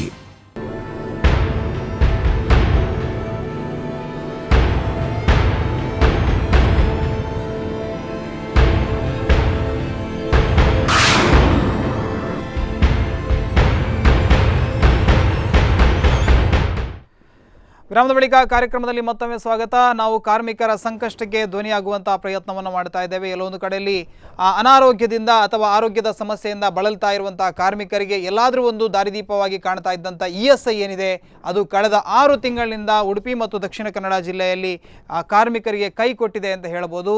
ಯಾವುದೇ ಆಸ್ಪತ್ರೆಗಳಲ್ಲಿ ಕೂಡ ESI ಅಡಿಯಲ್ಲಿ ಯಾವುದೇ ಚಿಕಿತ್ಸೆಗಳು ನಡೀತಾ ಇಲ್ಲ. ಯಾಕಂದರೆ ಇಲ್ಲಿ ಆಸ್ಪತ್ರೆಗಳಿಗೆ ಸುಮಾರು 60 ಕೋಟಿಯಷ್ಟು ದುಡ್ಡನ್ನು ಕಳೆದ 6 ತಿಂಗಳಲ್ಲಿ ಈ ಒಂದು ESI ಏನು ಮಂಗಳೂರಿನ ಕಚೇರಿ ಇದೆ ಅದು ಬಾಕಿ ಇಟ್ಟುಕೊಂಡಿರುವಂಥದ್ದು. ಬಹಳ ಪ್ರಮುಖವಾಗಿ ಇದರಲ್ಲಿ ಕೇಂದ್ರದ ಪಾಲೆಷ್ಟು, ರಾಜ್ಯದ ಪಾಲೆಷ್ಟು ಅನ್ನೋದಕ್ಕಿಂತ ಕೂಡ ಈ ಕಚೇರಿಯಲ್ಲಿ ನಡೆದಿರುವಂಥ ಅವ್ಯವಹಾರದ ಬಗ್ಗೆ ಯಾಕೆ ತನಿಖೆ ಆಗ್ತಾ ಇಲ್ಲ, ಏನು ಕಾರ್ಮಿಕರ ದುಡ್ಡನ್ನು ಯಾರೋ ಒಂದಷ್ಟು ಅಧಿಕಾರಿಗಳು ದುರುಪಯೋಗ ಮಾಡಿಕೊಂಡಿರುವಂಥದ್ದು ಗುಮಾನಿ ಕೇಳಿ ಬರ್ತಾ ಇರುವಂಥದ್ದು. ಇದರ ಬಗ್ಗೆ ಒಂದು ರೀತಿಯಲ್ಲಿ ಯಾರೂ ಕೂಡ ಧ್ವನಿ ಹಾಕಿ ಎತ್ತುತ್ತಾ ಇಲ್ಲ ಅನ್ನೋದ್ರ ಬಗ್ಗೆ ನಾವು ಚರ್ಚೆಯನ್ನು ಮಾಡ್ತಾ ಇದ್ವಿ. ಬನ್ನಿ, ಒಬ್ಬರು ವೀಕ್ಷಕರು ಕರೆಯನ್ನು ಮಾಡಿದ್ದಾರೆ. ಹಲೋ, ನಮಸ್ತೆ. ನಮಸ್ತೆ ಸರ್, ಇಲ್ಲಿಂದ ಕರೆ ಮಾಡ್ತಾ ಇದ್ದೀರಿ, ತಮ್ಮ ಹೆಸರೇನು? ನಾನು ಕರುಣಾಕರ್ ಅಂತ ಹೇಳಿ ಮಾರಿಪಳ್ಳ, ಬಂಟ್ವಾಳ ತಾಲೂಕು ಮಾರಿಪಳ್ಳದಿಂದ. ಎಸ್, ಮಾರಿಪಳ್ಳ ಕರುಣಾಕರ್ ಅವರು ಹೇಳಿ, ESI ಫೆಸಿಲಿಟಿಗಳು ಸಿಗ್ತಾ ಇಲ್ಲ ಕಾರ್ಮಿಕರಿಗೆ, ಇದರ ಬಗ್ಗೆ ತಮ್ಮ ಅನಿಸಿಕೆ ಏನು ಸರ್? ಒಳ್ಳೆ ಕಾರ್ಯಕ್ರಮ ನೀವು ಮಾಡ್ತಾ ಇದ್ದೀರಿ, ಅಭಿನಂದನೆಗಳು. Thank you sir. ಆದ್ರೆ ಮೊದಲು ತಿಳಿಬೇಕು ಸರ್, ಅಲ್ಲಿ ಸ್ಟೇಜ್ ಅಲ್ಲಿ ನಿಮ್ಮ ಸ್ಟುಡಿಯೋದಲ್ಲಿ ಇದ್ದವರು ಟ್ರೇಡ್ ಯೂನಿಯನ್ ಬಗ್ಗೆ ಅಸಡ್ಡೆಯಾಗಿ ಮಾತಾಡಿದ್ರು. ಬೇಸರ ಆಗ್ತಾ ಉಂಟು. ಯಾಕೆಂದ್ರೆ ಈ ದೇಶದಲ್ಲಿ ಇಷ್ಟು ಕಾನೂನುಗಳು ಬಂದಿರಬೇಕಾದ್ರೆ ಅದು ಟ್ರೇಡ್ ಯೂನಿಯನ್ ಹೋರಾಟದಿಂದ ಬಂದಿದೆ. ಅದು ಮೊದಲು ಅಲ್ಲಿ ಕುಳಿತವರು ತಿಳಿಬೇಕು. ಎಸ್, ಇಲ್ಲಿ ಈ ವಿಚಾರದಲ್ಲಿ ಯಾಕೆ ಟ್ರೇಡ್ ಯೂನಿಯನ್ ತನ್ನ ಮಹತ್ವದ ಪಾತ್ರವನ್ನು ನಿರ್ವಹಿಸಲಿಲ್ಲ? ಇತ್ತೀಚೆಗೆ ಲೋಕಲ್ ಕಮಿಟಿಯಲ್ಲಿ ಮೀಟಿಂಗ್ ಅಲ್ಲಿ AITC ಯೂನಿಯನ್ ಪ್ರತಿಭಟಿಸಿದ ಮೊದಲು AITC ಯೂನಿಯನ್ ಅವರು ಈ ಮೊದಲು ನೀವು ಈ ಬಗ್ಗೆ ಲೋಕಲ್ ಕಮಿಟಿಯಲ್ಲಿ ಕೂಡ ಕೇಳಿ, ಪ್ರಾದೇಶಿಕ ಕಮಿಟಿ ಮಂಗಳೂರಲ್ಲಿ ಉಂಟು. ನಾವು AITC ಅವರು ಎಷ್ಟು ಸಲ ಹೋಗಿ ಅಲ್ಲಿ ಮನವಿ ಮಾಡಿದ್ದಾರೆ, ಅಂದ್ರೆ ಇಲ್ಲಿ ಅವರು ನಾನು ಕೂಡ ಅವರ ಪರವಾಗಿ ಅಲ್ಲ, ಆದರೂ ಒಂದು ರೀತಿಯಲ್ಲಿ ಅವರು ಕಡೆಗಣಿಸಿದ್ದಲ್ಲ. ಅವರು ಹೇಳ್ತಾ ಇದ್ದಾರೆ ಬೇರೆ ರಾಜ್ಯಗಳಿಗೆ ಹೋಲಿಸಿದ್ರೆ ಇಲ್ಲಿಯ ಹೋರಾಟಗಳು, ಟ್ರೇಡ್ ಯೂನಿಯನ್ನ ಹೋರಾಟಗಳು ಎಲ್ಲೋ ಒಂದು ಕಡೆಯಲ್ಲಿ ತಮ್ಮ ಹಳೆಯ ಹೋರಾಟದ ಕಾವು ಏನಿತ್ತು ಅದು ಇವಾಗ ಕಾಣ್ತಾ ಇಲ್ಲ ಅನ್ನುವಂಥದ್ದು ಹೇಳಿದ್ರು. ಅವ್ರು ಹೇಳಿದ್ರು ಅದು ರಾಜಕೀಯ ಬಣ್ಣ ಬಳಿತದಂತೆ. ಟ್ರೇಡ್ ಯೂನಿಯನ್ ಅವರು ಇಷ್ಟು ಜಗಳ ಮಾಡಿದ್ರು, ಯಾವುದೇ ಒಂದು ಪಕ್ಷ ಇವತ್ತು ಕಮ್ಯುನಿಸ್ಟ್ ಪಾರ್ಟಿ ಅವರು MP ಆಗಲಿ MLA ಆಗಲಿ ಇಲ್ಲ, ಮಂಗಳೂರಲ್ಲಿ ಆಗಲಿ ದಕ್ಷಿಣ ಉಡುಪಿಯಲ್ಲಿ ಆಗಲಿ. ಅದು ಗೊತ್ತಿರ್ಬೇಕು. ಯಾಕಂದ್ರೆ ಮೊನ್ನೆ ಕೂಡ ಇತ್ತೀಚೆಗೂ ಕೂಡ ಒಂದು ಬಂದ ಇತ್ತು, ಅದು ರಾಜಕೀಯ ಪಕ್ಷದ ಮುಖಾಂತರ ಅಲ್ಲ, ಟ್ರೇಡ್ ಯೂನಿಯನ್ ಹೋರಾಟದಿಂದ ಆಕ್ಟಿಗಳೆಲ್ಲ ಬದಲಾವಣೆ ಆಗ್ತಾ ಉಂಟು. ಹೇಗೆ ನಮ್ಮ MP ಗಳು ಏನ್ ಮಾಡ್ತಿದ್ದಾರೆ ಈಗ? ಓಕೆ ಸರ್, ಧನ್ಯವಾದಗಳು ಸರ್. ಇದಕ್ಕೆ ಉತ್ತರವನ್ನು ಕೊಡ್ತಾರೆ ಅವರು. ನನಗೆ ಕಮ್ಯುನಿಸ್ಟ್ ಪಾರ್ಟಿಗಳ ಬಗ್ಗೆ ಖಂಡಿತವಾಗಿ ಅಸಮಾಧಾನ ಇಲ್ಲ, ಅಥವಾ ನಾವು ಇದನ್ನು ಟ್ರೇಡ್ ಯೂನಿಯನ್ಗಳದು ಮಾಡಿದ ಕೆಲಸಗಳ ಬಗ್ಗೆ ಖಂಡಿತವಾಗಿಯೂ ನಾವು ಅದನ್ನು ಕಡಿಮೆ ಅಂತ ಹೇಳಿಕ್ಕಾಗೋದಿಲ್ಲ. ಆದರೆ ಕಮ್ಯುನಿಸ್ಟ್ ಪಾರ್ಟಿಗಳು ಅವರ ಸ್ಟ್ರಾಟಜಿಯಲ್ಲಿ ಏನೋ ಮಿಸ್ಟೇಕ್ ಮಾಡಿದ ಅಂತ ನಂಗೆ ಕಾಣ್ತದೆ. ಅದನ್ನು ಒಂದು ಸ್ವಲ್ಪ ಸರಿಯಾಗಿ ಮಾಡಿಕೊಂಡ್ರೆ ಅವರು ಖಂಡಿತವಾಗಿಯೂ ಇವತ್ತು ಯಾವ ಹಳೆಯ ಬದ್ಧತೆ ಕಾಣ್ತಾ ಇಲ್ಲ ಅಂತ ತಾವು ಹೇಳ್ತಾ ಇದ್ದೀರಾ. ಅಲ್ಲಿ ವೈಚಾರಿಕವಾಗಿ ನಾವು ಖಂಡಿತವಾಗಿಯೂ ಸಮಾಜವಾದವೇ ಈ ದೇಶದಲ್ಲಿ ಬಡವರ ಪರವಾಗಿ ಬರುವುದು. ಅದು ಬಂಡವಾಳಶಾಹಿ ಜೊತೆಗೆ ಹೋದರೆ ಅದು ಬಂಡವಾಳಶಾಹಿ ಆಗ್ತಾ ಇದೆ, ಅದು ನಮ್ಮ ದುರಂತ. ಈಗ ನಾವು ಕಮ್ಯುನಿಸ್ಟ್ ಪಾರ್ಟಿ ಅದು ಸಂವಿಧಾನದ ಅಡಿಗಲ್ಲೇ ಅದರದ್ದು ಹಾಗೆ ಆಗತ್ತೆ. ಇದು ಸೋಷಿಯಲಿಸ್ಟ್ ರಿಪಬ್ಲಿಕನ್ ದೇಶ ಅಂತ ನಾವು ಹೇಳ್ತೇವೆ. ಸೆಕ್ಯುಲರ್ ನಮ್ಮಲ್ಲಿ ಸೋಷಿಯಲಿಸಮ್ ಪ್ರಯತ್ನ ಮಾಡ್ತಾ ಇದ್ರು, ಅದೀಗ ಪೂರ್ತಿಯಾಗಿ ಹೋಗಿಬಿಟ್ಟಿದೆ. ಆದರೆ ಸೋಷಿಯಲಿಸಮ್ ಈಗ ಅದರ ನಾವು ಜನರಿಗೆ ಅವೇರ್ನೆಸ್ ಮಾಡ್ತಾ ಈ ರೀತಿಯ ಫೈಟ್ಗಳನ್ನು ಮಾಡ್ತಾ ಈಗ ಟ್ರೇಡ್ ಯೂನಿಯನ್ಗಳು ಒಟ್ಟಾಗಲಿ, ನಾವು ಕೇಳುವಂಥದ್ದು ಈ ರೀತಿಯಲ್ಲಿ ಆ ರೀತಿ ಒಟ್ಟಾಗ್ತಾ ನಾವು ಅದನ್ನು ಈ ಬಂಡವಾಳಶಾಹಿ ವ್ಯವಸ್ಥೆಯನ್ನು ಬದಲಾವಣೆ ಮಾಡ್ಕೊಳ್ಳುವ. ಖಂಡಿತವಾಗಿ ನಮಗೆ ಟ್ರೇಡ್ ಯೂನಿಯನ್ಗಳ ಬಗ್ಗೆ ಅಸಮಾಧಾನ ಇಲ್ಲ. ಆದರೆ ಹಾಗಂತೇಳಿ ಅದ್ರ ಜೊತೆಗೆ ಒಂದು ನೆನಪಿಟ್ಕೊಳ್ಬೇಕು, ಟ್ರೇಡ್ ಯೂನಿಯನ್ಗಳು ಈಗಾಗಲೇ ಅವ್ರ ಬಗ್ಗೆ ಏನೊಂದು ಪ್ರಾಜೆಕ್ಟ್ ಆಗಿದೆ, ಅದು ಹೌದಾದ್ರೆ ಸರಿ ಮಾಡ್ಕೊಳ್ಬೇಕು. ನಾವು ಈಗ ಒಂದು ರೀತಿಯಲ್ಲಿ ಹಿಂಸಾತ್ಮಕವಾಗಿ ಹೋಗುವಂಥದ್ದು, ಅವರನ್ನು ಹೊಡಿಬೇಕು, ಬಡಿಬೇಕು, ಈ ತರಹ ಮಾಡಬೇಕು ಅಂತೇಳಿ ಏನಾದರೂ ತಪ್ಪು ತಿಳ್ಕೊಳ್ಳಿಕ್ಕಿದ್ರೆ ಪ್ರಾಯಶಃ ನಾನು ಕೂಡ ಕೆಲವು ಕಮ್ಯುನಿಸ್ಟ್ ಪಾರ್ಟಿಗಳ ಜೊತೆಗೆ ಅವ್ರ ಜೊತೆಗೆ ನಾನು ಮಾತಾಡಿದ್ದೇನೆ. ಆ ರೀತಿ ಇಲ್ಲ. ಆದರೆ ಹೊರಗಿನಲ್ಲಿ ಆ ರೀತಿ ಒಂದು ತಪ್ಪು ಅಭಿಪ್ರಾಯ ಇದೆ. ಅದನ್ನೊಂದು ತೆಗೆಸಿಬಿಟ್ರೆ ಖಂಡಿತವಾಗಿಯೂ ಈ ದೇಶದಲ್ಲಿ ಸಮಾಜವಾದದ ವ್ಯವಸ್ಥೆ ಬಂದರೆ, ಮತ್ತು ಈಗ ಶ್ರೀಮಂತ ವರ್ಗ ಇರಲಿ, ಅವರಿಗೂ ಅವರದೇ ಅಂತ ಕೆಲವು ಸಮಸ್ಯೆಗಳಿವೆ. ನಾವು ಅದನ್ನು ಪೂರ್ತಿಯಾಗಿ ಒಂದೇ ಸರ್ತಿ ಅದನ್ನು ತೆಗಿಲಿಕ್ಕೆ ಸಾಧ್ಯ ಇಲ್ಲ. ಆದರೆ ನಾವು ಈಗ ನಾವೀಗ ಫೈಟ್ ಇದು ಮಾಡುವಂಥದ್ದು ಈಗ ಸಾಮಾನ್ಯ ವಿಚಾರದಲ್ಲಿ ಅವರು ಕೂಡ ಕೈ ಜೋಡಿಸಿದ್ದಾರೆ ಅಂತ ನನಗೆ ಅನಿಸ್ತಾ ಇದೆ. ಅಂದ್ರೆ ಆಡಳಿತ ಅಧಿಕಾರ ವರ್ಗ ಕೂಡ ಇದಕ್ಕೆ ಕೈ ಜೋಡಿಸ್ತಾ ಇದೆ ಅಂತ. ಯಾಕಂದ್ರೆ ಎಲ್ಲೋ ಒಂದು ಕಡೆಯಲ್ಲಿ ನಾವು ಕೊಟ್ಟಂತ ದುಡ್ಡು ದಂಡ ಆಗ್ತಾ ಇದೆ, ಕಾರ್ಮಿಕರಿಗೂ ಸಿಗ್ತಾ ಇಲ್ಲ, ಅಥವಾ ನಮಗಂತೂ ಸಿಗ್ತಾ ಇಲ್ಲ, ಕಾರ್ಮಿಕರಿಗೂ ಸಿಗ್ತಾ ಇಲ್ಲ ಅಂದ ಮೇಲೆ ನಾವು ಯಾಕೆ ಕಟ್ಟಬೇಕು ಅನ್ನುವಂಥ ಭಾವನೆ ಅವರಲ್ಲೂ ಕೂಡ ಬಂದಿದೆ. ತಾವು ಆಗ್ಲೇ ಹೇಳ್ತಾ ಇದ್ದೀರಿ, ಸರ್ಕಾರದಿಂದ ಒಂದೇ ₹1 ESI ನಿಧಿಗೆ ಬರ್ತಾ ಇಲ್ಲ. ಜನರ ಹಣ ಮತ್ತು ಏನು ಒಂದು ಮ್ಯಾನೇಜ್ಮೆಂಟ್ ಕಂಪನಿಗಳು ಕಟ್ಟುವಂತ ದುಡ್ಡು ಇಷ್ಟೇ ಅದರಲ್ಲಿ ಜಮಾ ಆಗ್ತಾ. ಈಗ ಇದರಲ್ಲಿ ಹೇಳ್ತೇವೆ, ಈಗ ನಾವು ಈಗ ಅವರು ಹೇಳಿದ್ರಲ್ಲ, ನಾನೊಬ್ಬ ಟ್ರೇಡ್ ಯೂನಿಯನಿಸ್ಟ್, ನಾನು ಇದಕ್ಕೆ ಫೈಟ್ ಮಾಡಿದವನೇ. ESI ಅಂದ್ರೆ ರಾಜ್ಯದಿಂದಾಗ್ಲಿ ಕೇಂದ್ರದಿಂದಾಗ್ಲಿ ಯಾವುದೇ ಹಣ ಬರದೆ ಇದು ನಿಂತಿರುವಂತದ್ದಲ್ಲ. ಯಾವುದೇ ಟ್ರೇಡ್ ಯೂನಿಯನ್ ಅನ್ನು ಕೆಳಗೆ ತರೋದಿಲ್ಲ. ಯಾಕಂದ್ರೆ ನಾನು ಹುಟ್ಟಿದ್ದೇ ಟ್ರೇಡ್ ಯೂನಿಯನಿಸ್ಟ್ ಆಗಿ. ಬೊಂಬೈಯಲ್ಲಿ ESI ಮಾಡಿದವರೇ ನಾವು, ಜಾರ್ಜ್ ಫರ್ನಾಂಡೊಟ್ಟಿಗೆ ಕಮ್ಯುನಿಸ್ಟ್ ಒಟ್ಟಿಗೆ ನಾವು ಮಾಡಿದ್ದೇವೆ. ಆದರೆ ಇವತ್ತೇನಾಗಿದೆ, ಏನೋ ನಮ್ಮಲ್ಲಿ ಒಂದು ಇದಾಗಿದೆ ಟ್ರೇಡ್ ಯೂನಿಯನ್. ಆದರೆ ಇಲ್ಲಿ ESI ಬಗ್ಗೆ ನಾನು ಹೋರಾಟ ಒಂದೇ ಒಂದು ವಿಷಯ, ಇದು ಯಾವುದೇ ಗೌರ್ಮೆಂಟ್ ಹಣ ಅಲ್ಲ, ಇದು ನಾವು ಮಾಡಿದ ಸ್ವಂತದ ಹಣ ಕೇಳೋಕ್ಕೆ ನಮಗೆ ಜನ್ಮಸಿದ್ಧ ಹಕ್ಕುಂಟು. ಅದನ್ನು ಗೌರ್ಮೆಂಟು ಯಾವ ರೀತಿಯಲ್ಲೂ ಮಿಸ್ಯುಟಿಲೈಸೇಷನ್ ಮಾಡೋಕ್ಕೆ ಸಾಧ್ಯ ಇಲ್ಲ. ಇಲ್ಲಿ ಯಾರೇ ಮಿಸ್ಯುಟಿಲೈಸ್ ಮಾಡಿದರೆ ಅವನನ್ನು ಯಾಕೆ ಹ್ಯಾಂಗ್ ಮಾಡಬಾರ್ದು? ನಾನು ಹ್ಯಾಂಗ್ ಮಾಡೋಕೆ ಹೇಳ್ತೆ, ಹ್ಯೂಮನ್ ರೈಟ್ಸ್ ನಂಗೆ ಬೇಕಾಗಿಲ್ಲ ಅಂತ ಆಫೀಸರನ್ನು ರಸ್ತೆ ಮಂಗಳೂರು ಇಡೀ ಸಿಟಿ ಮಧ್ಯದಲ್ಲಿಟ್ಟು ಹ್ಯಾಂಗ್ ಮಾಡಿ, ಅದರಲ್ಲಿ ಯಾವುದೇ ತಪ್ಪು ಆಗುವುದಿಲ್ಲ. ಯಾಕಂದರೆ ನನ್ನ ಬಡತನದ ಭಿಕ್ಷೆ ಬೇಡಿ ತಂದದಲ್ಲ, ನಾನು ಬೆಳಿಗ್ಗೆ 8 ಗಂಟೆಗೆ ಬಂದರೆ 5 ಗಂಟೆಯಲ್ಲಿ ಬೆವರಿಸಿ ಸುರಿಸಿದ ಹಣವನ್ನು ನಿನ್ನ ಮಗಳ ದೌರಿ ಕೊಡೋದಕ್ಕೆ ಅಥವಾ ಬಡವರಿಗೆ ಅನ್ನದಾನ ಮಾಡೋದಕ್ಕೆ ನಾನು ಕೊಡಲಿಲ್ಲ, ನನ್ನ ಸೇವೆಗಾಗಿ ಮಾಡಿದ ಹಣ. ಅದು ನಮ್ಮ ಮಕ್ಕಳು ಮನೆಯಲ್ಲಿ ಅನಾರೋಗ್ಯ ಬಿದ್ದರೆ ಆ ಸಂದರ್ಭದಲ್ಲಿ ಉಪಯೋಗಕ್ಕೆ ಬಾರದಿದ್ರೆ ಆ ಹಣ ಯಾರಿಗೆ ಬೇಕಾಗಿ? ಇವತ್ತು ನಮ್ಮ ಹತ್ರ 6 ತಿಂಗಳಲ್ಲಿ ಟೋಟಲ್ ಕೊಟ್ಟ ಹಣ ಎಲ್ಲಿ ಹೋಗಿದೆ? ಹಾಗಾದರೆ ನೋಡಿ, ಇಲ್ಲಿ ಈ ನಿಮ್ಮ ಅಂದಾಜೊಂದು ನಿಮ್ಮ ಒಂದು ಅಪ್ರಾಕ್ಸಿಮೇಟ್ಲಿ ಎಷ್ಟು ಹಣ ಆಗತ್ತೆ 6 ತಿಂಗಳಲ್ಲಿ? 6 ತಿಂಗಳಲ್ಲಿ ಟೋಟಲ್ ಇಲ್ಲಿ ನಾನು ಉಡುಪಿ ಮಂಗಳೂರಲ್ಲಿ ಟೋಟಲ್ 2 ಕರೋಡ ಹಿಡಿದ್ರೆ 6 ತಿಂಗಳಿಗೆ ಎಷ್ಟಾಯ್ತು? 12 ಕೋಟಿ. ಇದರಲ್ಲಿ ಬರೀ 1 ಕೋಟಿ ಮಾತ್ರ ಉಡುಪಿ ಉಳಿದದ್ದು ಇನ್ನೊಬ್ರಿಗೆ ಹಂಚಿ ಹೋಗ್ತದೆ. ಅಂದರೆ ಇಲ್ಲಿ ESIಗೆ ಬರೀ ಉಡುಪಿಯವರು ಬರೋದಿಲ್ಲ, ಬೀದರ್ನವರು ಬರ್ತಾರೆ, ತೀರ್ಥಹಳ್ಳಿಯವರು ಬರ್ತಾರೆ, ಅಲ್ಲಿ ಇಲ್ಲಿಯವರು ಎಲ್ಲ ಕಡೆದ ಹಣ ಬರ್ತದೆ, ಒಂದೇ ಕಡೆದಲ್ಲ. ಹಾಗಿರುವಾಗ ಇದು ಯಾಕೆ ಹೀಗಾಗ್ತದೆ? ಹಾಗಾದರೆ ನಾವು ಹೇಳೋದು ಕರೆಕ್ಟು, ಅವರು ಹೇಳೋದು ಕರೆಕ್ಟ್. ಬರೀ ಉಡುಪಿ ಮಂಗಳೂರಲ್ಲಿ ಮಾತ್ರ ಯಾಕೆ ಈ ಸ್ಕ್ಯಾಮ್ ಆಯ್ತು? ಹಾಗಾದ್ರೆ ಇಡೀ ಇಂಡಿಯಾದಲ್ಲಿ ಯಾಕಿಲ್ಲ? ಹಾಗಾದ್ರೆ ಅಲ್ಲಿ ಸ್ಟ್ರಾಂಗ್ ಫೈಟ್ ಬೊಂಬೈಲಿ ಆಯ್ತು ಮೊನ್ನೆ, ಧ್ವನಿ ಎತ್ತುವವರಿದ್ದಾರೆ. ಅಲ್ಲಿ ಅವರ ಇದೇ CIT ಯೂನಿಯನ್ ಹೋಗಿ ಅಲ್ಲಿ ಹಾಸ್ಪಿಟಲ್ ನಿಂತು ಅವನನ್ನು ಬೆನಿಫಿಟ್ ತೆಗೆಸೇ ಕೊಟ್ಟರು. ಆದ್ರೆ ಇಲ್ಲಿ ಇದು ಇಲ್ಲ. ಇಲ್ಲಿ ಏನಾಗಿದೆ, ಅಲ್ಲಿ ಇಲ್ಲಿ ಉಡುಪಿ ಮಣಿಪಾಲ ಅಂದ್ರೆ ಬೇರೆ ರಾಜ್ಯಗಳಲ್ಲಿ ಜನರ ಹಣವನ್ನ ನುಂಗಬೇಕಿದ್ರೆ, ದುರುಪಯೋಗ ಮಾಡಬೇಕಿದ್ರೆ ಸ್ವಲ್ಪ ಆಲೋಚನೆ ಮಾಡ್ತಾರೆ. ಇಲ್ಲಿ ಜನರಲ್ಲಿ ಅದರ ಬಗ್ಗೆ ಯಾವುದೇ ಸಾಮಾಜಿಕ ಪ್ರಜ್ಞೆ ಇಲ್ಲ, ಹಾಗಾಗಿ ಬಿದ್ದು ಹೋಗ್ತಾ ಇದೆ. ಮೇಡಮ್, ನಿಮ್ಮಲ್ಲಿ ಕೇಳಬೇಕು, ಇಡೀ ದೇಶದಲ್ಲಿ ನಿಮ್ಗೆ ಏನು ಅನಿಸ್ತಾ ಇದೆ, ಎಷ್ಟು ಹಣ, ಕಾರ್ಮಿಕರ ಹಣ ಬೇರೆ ವಿಚಾರಗಳಿಗೆ ಖರ್ಚಾಗ್ತಾ ಇರ್ಬೋದು? ಬೇರೆ ವಿಚಾರಗಳಿಗೆ ಅಂದ್ರೆ ಎಲ್ಲೋ ಒಂದು ಕಡೆಯಲ್ಲಿ ಈಗ ಟೋಟಲ್ ನಮ್ಮ ದೇಶದಲ್ಲಿ 1-2 ಕೋಟಿ ಜನ ತನಕ ESI ಬೆನಿಫಿಷಿಯರೀಸ್ ಇದ್ದಾರೆ. ಟೋಟಲ್ 2 ಕೋಟಿ ಜನರವರೆಗೆ. ಈಗ ಸಪೋಸ್ ನಾವು ಈಗ ಇದರಲ್ಲಿ ಕವರೇಜ್ ಸಿಗುದು 1,000ದಿಂದ 15,000 ಸಂಬಳ ತಕೊಳ್ಳುವವನ ಹಣ ಇದರಲ್ಲಿ ಕಾಂಟ್ರಿಬ್ಯೂಟ್ ಆಗ್ತಾ ಉಂಟು. ಈಗ ಎಂಪ್ಲಾಯಿ ಅವನ ಸಂಬಳದಿಂದ 1.75 ಹಾಕಿದ್ರೆ ಎಂಪ್ಲಾಯರ್ 4.75 ಅವನ ಸಂಬಳದಿಂದ ಕಾಂಟ್ರಿಬ್ಯೂಟ್ ಹಾಕ್ತಾ ಇದ್ದಾನೆ. ಟೋಟಲ್ 6.50% ಸಂಬಳದ ಹಣ ಅವನಿಗೆ ಅಲ್ಲಿ ಹೋಗ್ತಾ ಉಂಟು. ಅಂದ್ರೆ ಟೋಟಲ್ ಒಂದು ತಿಂಗಳಿಗೆ ಇಡೀ ಭಾರತ ದೇಶದಲ್ಲಿ 800ರಿಂದ 1,000 ಕೋಟಿ ತನಕ ಹಣ ಭಾರತ ಸರ್ಕಾರಕ್ಕೆ ಹೋಗ್ತಾ ಉಂಟು, ESI ಕಾರ್ಪೊರೇಷನ್ಗೆ ಹೋಗ್ತಾ ಉಂಟು.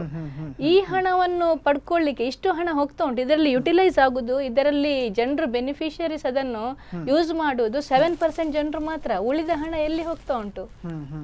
1,000 ಕೋಟಿ ಕಲೆಕ್ಷನ್ ಆದ ಹಣ ಅದರಲ್ಲಿ ಸರ್ಕಾರಕ್ಕೆ ಇದಕ್ಕೇನು ಹಾಕಬೇಕಾಗಿಲ್ಲ, ಅವರಿಗೆ ತೆಗೆಯೋದಕ್ಕೆ ಸಿಗ್ತಾ ಉಂಟು. ಇದರಲ್ಲಿ ಜನರು ಯುಟಿಲೈಸ್ ಯಾಕೆ ಮಾಡ್ತಾ ಇಲ್ಲ? ಅವೇರ್ನೆಸ್ ಇಲ್ಲ. ಈಗ ನಾನು ಆಲ್ರೆಡಿ ಆಗ್ಲೇ ಹೇಳಿದ್ದೇನೆ, ಓರಿಯೆಂಟೇಷನ್ ಪ್ರೋಗ್ರಾಮ್ ಇಟ್ಕೊಳ್ತಾ ಇರೋದು ಆ ಉದ್ದೇಶವೇ ಅದು. ನಿಮ್ಗೆ ಫೆಸಿಲಿಟಿ ಉಂಟು, ನಿಮ್ಮ ಸಂಬಳದಿಂದ ನೀವು ಕೊಡ್ತಾ ಇದ್ದೀರಾ, ನಿಮ್ಮ ಎಂಪ್ಲಾಯರ್ಸ್ ನಿಮ್ಗೆ ಕೊಡ್ತಾ ಇದ್ದಾರೆ, ನೀವು ಅದನ್ನು ಯುಟಿಲೈಸ್ ಮಾಡ್ಕೊಳ್ಳಿ. ನೀವಾಗಿ ಪ್ರೈವೇಟ್ ಹಾಸ್ಪಿಟ್ಲಿಗೆ ಹೋಗಬೇಡಿ. ನಿಮ್ಗೆ ಇದ್ದ ಫೆಸಿಲಿಟಿ ಏನು ಸಿಗ್ತಾ ಉಂಟು ಅದನ್ನು ನಿಮ್ಗೆ, ನಿಮ್ಮ ಫ್ಯಾಮಿಲಿಯವರಿಗೆ, ನಿಮ್ಮ ತಂದೆ ತಾಯಿಯವರಿಗೆ, ನಿಮ್ಮ ಡಿಪೆಂಡೆಂಟ್ಗೆ ಉಪಯೋಗ ಮಾಡಿಕೊಳ್ಳಿ ಅಂತ ತಾವು ಹೇಳ್ತಾ ಇದ್ದೀರಿ. ಅದರ ಬಗ್ಗೆ ಒಂದು ಸೆಮಿನಾರ್, ಅದರ ಬಗ್ಗೆ ಜಾಗೃತಿ ಮೂಡಿಸುವಂತ ಕೆಲಸವನ್ನು ಮಾಡ್ತಾ ಇದ್ದೀರಿ. ಸರ್, ನಾನು ಶ್ರೀಧರ್ ಭಟ್ರಲ್ಲಿ ಕೇಳಬೇಕು, ನಮ್ಮ ದೇಶದಲ್ಲಿ ಅಸಂಘಟಿತ ವಲಯ ಬಹಳ ದೊಡ್ಡದಿದೆ, ಇದಕ್ಕಿಂತ 3 ಪಟ್ಟು ದೊಡ್ಡ ಅಸಂಘಟಿತ ವಲಯ ಇದೆ. ಆ ಕಾರ್ಮಿಕರು ಯಾವುದೇ ಅವರಿಗೆ ಫೆಸಿಲಿಟಿ ಸಿಗೋದಿಲ್ಲ, ಸಿಕ್ಕಿದ ದಿನಗೂಲಿಯನ್ನ ಸಂಪಾದನೆ ಮಾಡ್ಕೊಂಡು ಮಲ್ಕೊಳ್ತಾರೆ ಅಷ್ಟೇ. ಆದ್ರೆ ಅವರೆಲ್ಲರನ್ನೂ ಕೂಡ ಇದರಡಿಗೆ ತರುವಂತಹ ಪ್ರಯತ್ನಗಳು ಮುಂದಿನ ದಿನದಲ್ಲಿ ಆಗಬಹುದು ಅಂತ ನಿಮ್ಗೆ ಅನಿಸ್ತಾ ಇದೆಯಾ? ಸರ್ಕಾರ ಆ ರೀತಿಯ ಸರ್ಕಾರ ಬಂದಾಗ ಆದೀತು, ಆ ರೀತಿ ಯೋಚನೆ ಮಾಡುವಂಥ ಸರ್ಕಾರ ಬಂದಾಗ ಆಗೋದಿತ್ತು. ಇಲ್ಲದಿದ್ರೆ ಈ ಟ್ರೇಡ್ ಯೂನಿಯನ್ಗಳು, ಈಗ ನನ್ನ ನಿಜವಾಗಿ ಅವ್ರ ಬಗ್ಗೆ ಸಿಂಪತಿ ಇದೆ, ಆದರೆ ಅವ್ರು ತಪ್ಪು ತಿಳ್ಕೊಂಡಿರ್ತಾರೆ. ನಾವು ಪ್ರಾಯಶಃ ಅವ್ರ ವಿರುದ್ಧವಾಗಿ ಹೋಗ್ತಾ ಇದ್ದೆ ಅಂತೇಳಿ. ನಾವು ಖಂಡಿತವಾಗಿ ಹಾಗೆ ಹೋಗುವುದಿಲ್ಲ. ಹಾಗೆ ಹೋಗುವುದಾದ್ರೆ ನಾನು ಆ ಸಂಘಟನೆಯಲ್ಲಿ ಇರುವುದಿಲ್ಲ. ಆದರೆ ಈ ಕಮ್ಯುನಿಸ್ಟ್ ಪಾರ್ಟಿಗಳು ಅಥವಾ ಸಮಾಜವಾದ ಅಂತೇಳಿ ಹೇಳುವಂತಹ ಪಾರ್ಟಿಗಳು ಕೂಡ ಇವತ್ತು ಸಮಾಜವಾದದ ಹೆಸರಿರುವಂತಹ ಪಾರ್ಟಿಗಳು ನಿಜವಾಗಿ ಸಮಾಜವಾದ ಇದು ಮಾಡ್ತಾ ಇಲ್ಲ. ಆದರೆ ಅದೊಂದು ಭಾಳ ದೊಡ್ಡ ವಿಚಾರ ಅದು. ಇಡೀ ಆರ್ಥಿಕ ವ್ಯವಸ್ಥೆ, ಆ ವ್ಯವಸ್ಥೆ ಹಣ ಹೇಗೆ ಹೋಗಬೇಕು, ಯಾರಿಗೆ ಹೋಗಬೇಕು, ಅದು ಹೇಗೆ. ಈಗ ಶ್ರೀಮಂತ ವರ್ಗವೂ ಕೂಡ ನಾವು ಅವರನ್ನು ತಿರಸ್ಕಾರ ಮಾಡಲಿ ಆಗೋದಿಲ್ಲ, ಯಾಕಂದರೆ ಅವ್ರ ಹತ್ರ ಅವ್ರದ್ದೇ ಅಂತ ಒಂದು ಕೆಪಾಸಿಟಿ ಇದೆ, ಒಂದು ಆಡಳಿತ ಮಾಡುವಂಥ ವ್ಯವಸ್ಥೆ ಶಕ್ತಿ ಇದೆ. ಆದರೆ ಅವರು ಸಿಕ್ಕಿದ ಹಣಕ್ಕಿಂತ ಅವರು ಬಹಳ ದೊಡ್ಡ ಇದಾಗಿ ಹೋಗ್ತಾ ಇದೆ ನಿಜವಾಗಿ. ಈಗ ಹಿಂದೆ ನಾನು ರಾಜಕೀಯದಲ್ಲಿ ಮಾತಾಡಬಾರ್ದು, ಆ ಸ್ವಿಸ್ ಬ್ಯಾಂಕಿನ ಬಗ್ಗೆ ಹೇಳಿದರು. ನಿಜವಾಗಿ ಆ ಹಣ ಅಲ್ಲಿ ಇದಕ್ಕಿಂತ ನಮ್ಮ ದೇಶದ ಕಾರ್ಪೊರೇಟ್ ವರ್ಲ್ಡ್ಗಳ ಕೈಯಲ್ಲಿದೆ ಖಂಡಿತ. ಆದ್ರೆ ಒಂದೇ ಸರ್ತಿ ಅವರನ್ನೆಲ್ಲ ತೆಗಿಬೇಕಂತ ನಾವು ಆಸೆ ಪಡೋದು. ಈಗ ನಾನು ಜಾಗವನ್ನು ರಿಜಿಸ್ಟರ್ ಮಾಡೋದಾದ್ರೆ ನಾನು ಅಲ್ಲಿ ಕೊಟ್ಟಂತ ಕೋಟಿಗಟ್ಟಲೆ ರೂಪಾಯಿಯನ್ನ ತೋರಿಸೋದಿಲ್ಲ ಸರ್ಕಾರಕ್ಕೆ. ನಾನು ಸರ್ಕಾರಕ್ಕೆ ತೋರಿಸೋದು ಎಲ್ಲೋ ಅದರ ಒಂದು 5% ಅನ್ನ ಅಷ್ಟು ತೋರಿಸ್ತೀನಿ. ಆದ್ರೆ ಅಷ್ಟು ಹಣ ಸರ್ಕಾರದ ಕಣ್ಣನ್ನ ತಪ್ಪಿಸಿ ಒಂದು ಆಗುವಂತ ವ್ಯವಹಾರ ಅದೆಲ್ಲವೂ ಕಪ್ಪು ಹಣ ಅಂತ ನನಗನ್ನಿಸ್ತದೆ. ಜನಸಾಮಾನ್ಯರ ಹತ್ರ ಕಪ್ಪು ಹಣ ಇದೆ. ಕಪ್ಪು ಹಣ ಅಂತ ಹೇಳಿದ್ರೆ ನಾವು ಕೇವಲ ಶ್ರೀಮಂತ ವರ್ಗದ ಹತ್ರ ಮಾತ್ರ ಇದೆ ಅಂತ ಎಣಿಸೋದು ಬೇಡ. ಈಗ ಒಬ್ಬ ರಿಕ್ಷಾದವನೋ ಅಥವಾ ಸಣ್ಣ ಪುಟ್ಟ ಯಾವುದೇ ಒಂದು ಕೆಲಸದವನೋ ಅವನು ಮಾಡುವಾಗ ಕೆಲಸದಲ್ಲಿ ಲೆಕ್ಕ ಇದು ಮಾಡೋದಿಲ್ಲ. ಈಗ ಅಲ್ಲಿ ಮೋಸ ಮಾಡ್ತಾನೆ, ದುಡ್ಡು ಹೆಚ್ಚು ತಗೊಳ್ತಾನೆ, ಅದು ಜನಸಾಮಾನ್ಯರು ಕೂಡ ಮಾಡ್ತಾರೆ. ಆದ್ರೆ ನಮಗೆ ನಮ್ಮ ಆಕ್ಷೇಪ ವ್ಯಕ್ತಿಗಳ ಬಗ್ಗೆ. ಕೊನೆಯದಾಗಿ ಏನು ಹೇಳಿಕೆ ಬಯಸ್ತೀರಿ ಈ ಹೋರಾಟದ ಬಗ್ಗೆ? ಕೊನೆಯದಾಗಿ ಏನು ಹೇಳಿಕೆ ಬಯಸ್ತೀರಿ? ಅಂತಿಮವಾಗಿ ನಮ್ಮಲ್ಲಿ ಕಾರ್ಮಿಕ ಸಂಘಟನೆಗಳು ಬಲವಾಗಬೇಕು ಮತ್ತು ಅವುಗಳು ಈಗ ಹಿಂದೆ ಇದ್ದಂತಹ ಯೋಚನೆಗಳಿಗಿಂತ ಈಗ ಸ್ವಲ್ಪ ಜನಸಾಮಾನ್ಯ ತಲುಪೋದು ಹೇಗೆ ಅಂತ ಯೋಚನೆ ಮಾಡ್ಕೊಂಡು ಹೋದರೆ ಪ್ರಾಯಶಃ ನಾವು ಈಗ ಅದು ನಮ್ಮ ಸಮಾಜವನ್ನು ತೀರಾ ಧರ್ಮ, ಜಾತಿ, ಭಾಷೆಗೆ ಡೈವರ್ಟ್ ಮಾಡಿದೆ. ಇದು ನಮ್ಗೆ ಬಹಳ ಮೂಲಭೂತ ಸಮಸ್ಯೆಗಳ ಕಡೆಗೆ ಹೆಚ್ಚಿನ ಗಮನವನ್ನು ಹರಿಸಬೇಕು. ಅಂಥದ್ದು ಮಾಡಿದ್ರೆ ಆಗ್ತದೆ. ಅದರಿಂದಾಗಿ ನಾವು ಕೇಂದ್ರ ಸರ್ಕಾರ ರಾಜ್ಯ ಸರ್ಕಾರವನ್ನು ಬೈದು ಪ್ರಯೋಜನ ಇಲ್ಲ. ಹೌದು. ಆದರೆ ನಮ್ಮ ಜನಸಾಮಾನ್ಯರು ಆ ರೀತಿ ಯೋಚನೆ ಮಾಡುವಂಥದ್ದು ಮಾಡಿದರೆ ಆಗ್ತದೆ. ಎಸ್ ಎಸ್ ಸರ್, ಕೊನೆಯದಾಗಿ ನಾನು ಕೇಳಬೇಕು, ಎಲ್ಲೋ ಒಂದು ಕಡೆಯಲ್ಲಿ ನಾವು ಕಂಪನಿಗಳು ಬಂಡವಾಳಶಾಹಿಗಳು ಅಂತ ಹೇಳ್ತಾ ಇದ್ದೇವೆ, ಆದರೆ ಈಗ ಆ ಸ್ಮಾಲ್ ಸ್ಕೇಲ್ ಇಂಡಸ್ಟ್ರಿಗಳು ಹೆಚ್ಚುತ್ತಾ ಇವೆ. ಅಂದರೆ ಪ್ರತಿಯೊಬ್ಬನಲ್ಲೂ ಕೂಡ ನಾನು ಒಂದು ಎಂಟರ್ಪ್ರೆನರ್ ಆಗಬೇಕು ಅನ್ನುವಂಥ ಎಲ್ಲ ಕಡೆಗಳಲ್ಲಿ ಒಂದು ಕಾಣ್ತಾ ಇದೆ, ಸಹಜವಾಗಿ ಕಾಣ್ತಾ ಇದ್ದೇವೆ. ಹಾಗಾಗಿ ಬಂಡವಾಳಶಾಹಿ ವ್ಯವಸ್ಥೆ, ಅದರ ವಿರುದ್ಧವಾಗಿರತಕ್ಕಂಥ ವ್ಯವಸ್ಥೆಯಿಂದ ನ್ಯಾಯವನ್ನ ಸಾಧಿಸಬಹುದು ಅನ್ನುವಂಥದ್ದು ಕೂಡ ಮುಂದಿನ ದಿನಗಳಲ್ಲಿ ಕಷ್ಟ ಆಗಬಹುದು ಅಂತ ನನಗನ್ನಿಸ್ತದೆ. ನಾವು ಇಲ್ಲಿ ನಮ್ಮದು ಒಂದು ಉದ್ದೇಶ ಅಂದರೆ ESI ಎಂಪ್ಲಾಯೀಸ್ ಲೇಬರಿಗೆ ಹೆಲ್ಪ್ ಮಾಡೋದು ಅಂತ. ಇದರಲ್ಲಿ ನಾನು ಬಂಡವಾಳಶಾಹಿ ಅವರು ಇವರನ್ನು ಬ್ಲೇಮ್ ಮಾಡೋದಿಲ್ಲ. ಇಲ್ಲಿ ಯಾರು ಕೆಲಸ ಮಾಡ್ತಾನೆ ಅವನಿಗೆ ಅವನ ಹಕ್ಕಿನ ಬಗ್ಗೆ ಅವನ ಮೈಂಡಲ್ಲಿ ಇರಬೇಕು. ಈಗ ಎಲ್ಲ ವರ್ಕರ್ ಒಟ್ಟಾದರೆ ಇದು 2 ದಿವಸದಲ್ಲಿ ಬರುವಂಥದ್ದು. ನಮ್ಮಲ್ಲಿ ಆ ಒಗ್ಗಟ್ಟು ಎಂಬುದು ವರ್ಡು ನಮ್ಮ ಇದಾದ ನಂತರ ಹೋಗಿಬಿಟ್ಟಿದೆ. ಗಾಂಧಿ ಹೋದ ನಂತರ ಅದು ಹೋಗಿದೆ. ಒಗ್ಗಟ್ಟು ಎಂಬ ವರ್ಡ್ ನಮ್ಮಲ್ಲಿಲ್ಲ. ಆ ಒಗ್ಗಟ್ಟು ಎಲ್ಲಿವರೆಗೆ ಇರುವುದಿಲ್ವಾ? ನೀವು ಏನೂ ಮಾಡಿದಿರಿ, ಯಾವ ಟ್ರೇಡ್ ಯೂನಿಯನ್ ಮಾಡಿ, ಯಾವ ಸರ್ಕಾರ ಮಾಡಿ, ಏನೂ ಪ್ರಯೋಜನ ಇಲ್ಲ. ಬಂಡವಾಳಶಾಹಿ ಅಂತ, ಈಗ ಬಂಡವಾಳಶಾಹಿ ಅಂತ ಪ್ರಶ್ನೆ ಉಂಟಲ್ಲ, ಇವತ್ತಿನ ದಿವಸ ಇಂಡಿಯಾದಲ್ಲಿ ಪ್ರತಿಯೊಬ್ಬ ನಾಗರಿಕನು ಬಂಡವಾಳಶಾಹಿ, ಪ್ರತಿಯೊಬ್ಬ ಹುಟ್ಟಿದ ಮಗು ಬಂಡವಾಳಶಾಹಿ. ಆದರೆ ಇಷ್ಟೇ ನಾವು ತೋರಿಸುವುದಿಲ್ಲ. ಆದ್ರಿಂದ ಬಂಡವಾಳಶಾಹಿ ನಮ್ಗೆ ಇಂಪಾರ್ಟೆಂಟ್ ಅಲ್ಲ. ನಮ್ಮ ಇಂಪಾರ್ಟೆಂಟ್ ESI ಇಂದ ನಮ್ಮ ಹಣವನ್ನು ನಮ್ಗೆ ಕೊಡಿ, ಉಳಿದದ್ದು ನಮ್ಗೆ ಬೇಕಾಗಿಲ್ಲ ನಿಮ್ಮಿಂದ ಅಂತ. ಎಸ್ ಮೇಡಮ್, ಕೊನೆಯದಾಗಿ ಏನು ಹೇಳ್ತಿರ್ತಾವೆ? ನಾವು ಅದೇ ರಿಕ್ವೆಸ್ಟ್ ಮಾಡೋದು, ESI ಕಾರ್ಪೊರೇಷನ್ ಏನು ಉಂಟ ಅದು ನಮ್ಮ ಕಾರ್ಮಿಕರಿಂದ ಏನೇನೋ ಹಣವನ್ನು ತಗೊಂಡಿದ್ದೆ, ಅವರಿಗೆ ಏನು ಅವರ ಹಕ್ಕುದಾರರಿದ್ದಾರೆ. ಯಾಕಂದರೆ ಕಾರ್ಮಿಕರು ಬಡಜೀವಿಗಳು, ಅವರು ದುಡ್ದ ಇದರ ಹಣವನ್ನು ಅವರಿಗೆ ನಾವು ಅವರ ಫೆಸಿಲಿಟಿ, ಕ್ಯಾಶ್ಲೆಸ್ ಫೆಸಿಲಿಟಿ ಏನು ಅವರಿಗೆ ಪಡೆಯಬೇಕಾಗಿದೆ ಅದನ್ನು ಕೊಡಿ ಅಂತ ನಾವು ರಿಕ್ವೆಸ್ಟ್ ಮಾಡ್ತೀವಿ. ಮೂರಿ ಕೂಡ ಧನ್ಯವಾದಗಳು. ಲಾಸ್ಟ್ ಒಂದು ರಿಕ್ವೆಸ್ಟ್ ಹೇಳ್ತೆ, 15ನೇ ಡಿಸೆಂಬರಿಗೆ ನಂದು ಫಸ್ಟ್ ಸೆಮಿನಾರ್ ಆನ್ ವೆಲ್ಫೇರ್, ಇದಕ್ಕೆ ಯಾವುದಾದ್ರು ESI ಬೆನಿಫಿಟ್ನ ಬಗ್ಗೆ ನಾವು ಮಾಡ್ತೇವೆ. ಎಲ್ಲರೂ ಬರ್ಬೋದು, ಅಡ್ರೆಸ್ಸನ್ನು ಎಲ್ರಿಗೂ ನಾವು ಕಳಿಸಿಕೊಡ್ತೇವೆ. ಧನ್ಯವಾದಗಳು. ತಮ್ಮ ಈ ಒಂದು ಪ್ರಯತ್ನ ಜಾರಿಯಲ್ಲಿರಲಿ, ನಾವು ಕೂಡ ನಿಮ್ಮೊಂದಿಗಿದ್ದೇವೆ. ಧನ್ಯವಾದಗಳು ಸರ್. ಎಸ್ ವೀಕ್ಷಕರೇ, ನಮ್ಮೊಂದಿಗೆ 3 ಅತಿಥಿಗಳು ಬಹಳಷ್ಟು ವಿಚಾರವನ್ನು ಹಂಚಿಕೊಂಡ್ರು. ಅವ್ರು ಹೇಳ್ತಾ ಇದ್ದಾರೆ, ESI ಹಣ ಯಾವುದೇ ಸರ್ಕಾರದ ಆಸ್ತಿ ಅಲ್ಲ, ರಾಜ್ಯ ಸರ್ಕಾರ ಬಜೆಟಲ್ಲಿ ಇಟ್ಟು ಕೊಡ್ತಾ ಇರುವಂಥದ್ದಲ್ಲ, ಕೇಂದ್ರ ಸರ್ಕಾರದ್ದು ಅಲ್ಲ. ಇದು ಪ್ರತಿಯೊಬ್ಬ ಕಾರ್ಮಿಕ ತನ್ನ ಬೆವರನ್ನು ಸುರಿಸಿ ದುಡಿಯುವಂತಹ ಸಂಬಳದಲ್ಲಿ ಏನು ಕಡಿತಗೊಳ್ತಾ ಇರತಕ್ಕಂಥ ಹಣ, ಇದು ನಮ್ಮ ಮನೆಗೆ, ನಮ್ಮ ಮಕ್ಕಳಿಗೆ ಅಥವಾ ನಮ್ಮ ಒಂದು ಬಂಧು ಮಿತ್ರರಿಗೆ ಅದು ಉಪಯೋಗ ಆಗ್ತಾ ಇಲ್ಲ. ಯಾರೋ ಒಂದಷ್ಟು ಅಧಿಕಾರಿಗಳು ಇದನ್ನು ದುರುಪಯೋಗ ಮಾಡಿಕೊಳ್ತಾ ಇದ್ದಾರೆ. ಹಾಗಾಗಿ ಕಳೆದ 6 ತಿಂಗಳಿಂದ 2 ಜಿಲ್ಲೆಗಳ, ಉಭಯ ಜಿಲ್ಲೆಗಳ ಕಾರ್ಮಿಕರಿಗೆ ಯಾವುದೇ ರೀತಿಯ ಆರೋಗ್ಯದ ಸೌಲಭ್ಯಗಳು ಸಿಗ್ತಾ ಇಲ್ಲ ಅನ್ನುವಂಥದ್ದು. ಆದಷ್ಟು ಬೇಗ ಈ ಒಂದು ಹೋರಾಟಕ್ಕೆ ಜಯ ಸಿಗಲಿ. ಕೋಟ್ಯಾರ್ ಅವರ ನೇತೃತ್ವದಲ್ಲಿ ಒಂದು ಹೋರಾಟ ನಡೀತಾ ಇದೆ. ESI ಏನು ಹಣ ಇದೆ, ಅದರ ದುರುಪಯೋಗ ಆಗಿದೆ, ಅದರ ಬಗ್ಗೆ ತನಿಖೆ ಆಗಬೇಕು ಮತ್ತು ಆದಷ್ಟು ಕೂಡಲೇ ಈ ಒಂದು ಚಿಕಿತ್ಸೆ ಏನಿದೆ ಅದು ಎಲ್ಲ ಕಾರ್ಮಿಕರಿಗೂ ಕೂಡ ಆಯಾ ಆಸ್ಪತ್ರೆಗಳಲ್ಲಿ ಸಿಗಬೇಕು ಅನ್ನುವಂಥ ಅವರ ಹೋರಾಟ ಏನಿದೆ, ಆ ಹೋರಾಟಕ್ಕೆ ಜಯವಾಗಲಿ ಅಂತ ಹೇಳ್ತಾ ನನ್ನ ಕಾರ್ಯಕ್ರಮವನ್ನು ಮುಗಿಸ್ತಾ ಇದ್ದೇನೆ. ನಿಮ್ಮೂರಿನ ಸುದ್ದಿ, ಮಾಹಿತಿ, ಮನೋರಂಜನೆಗೆ ನೋಡ್ತಾ ಇರಿ ಸ್ಪಂದನ ವಾಹಿನಿ. ನಮಸ್ತೆ. ಪ್ರಾಯೋಜಕರು ಶಿದ್ದಾಸ್, the Samsung exclusive store, city arcade, Bendurwell, Mangalore and Udupi Manipal Main Road, Udupi.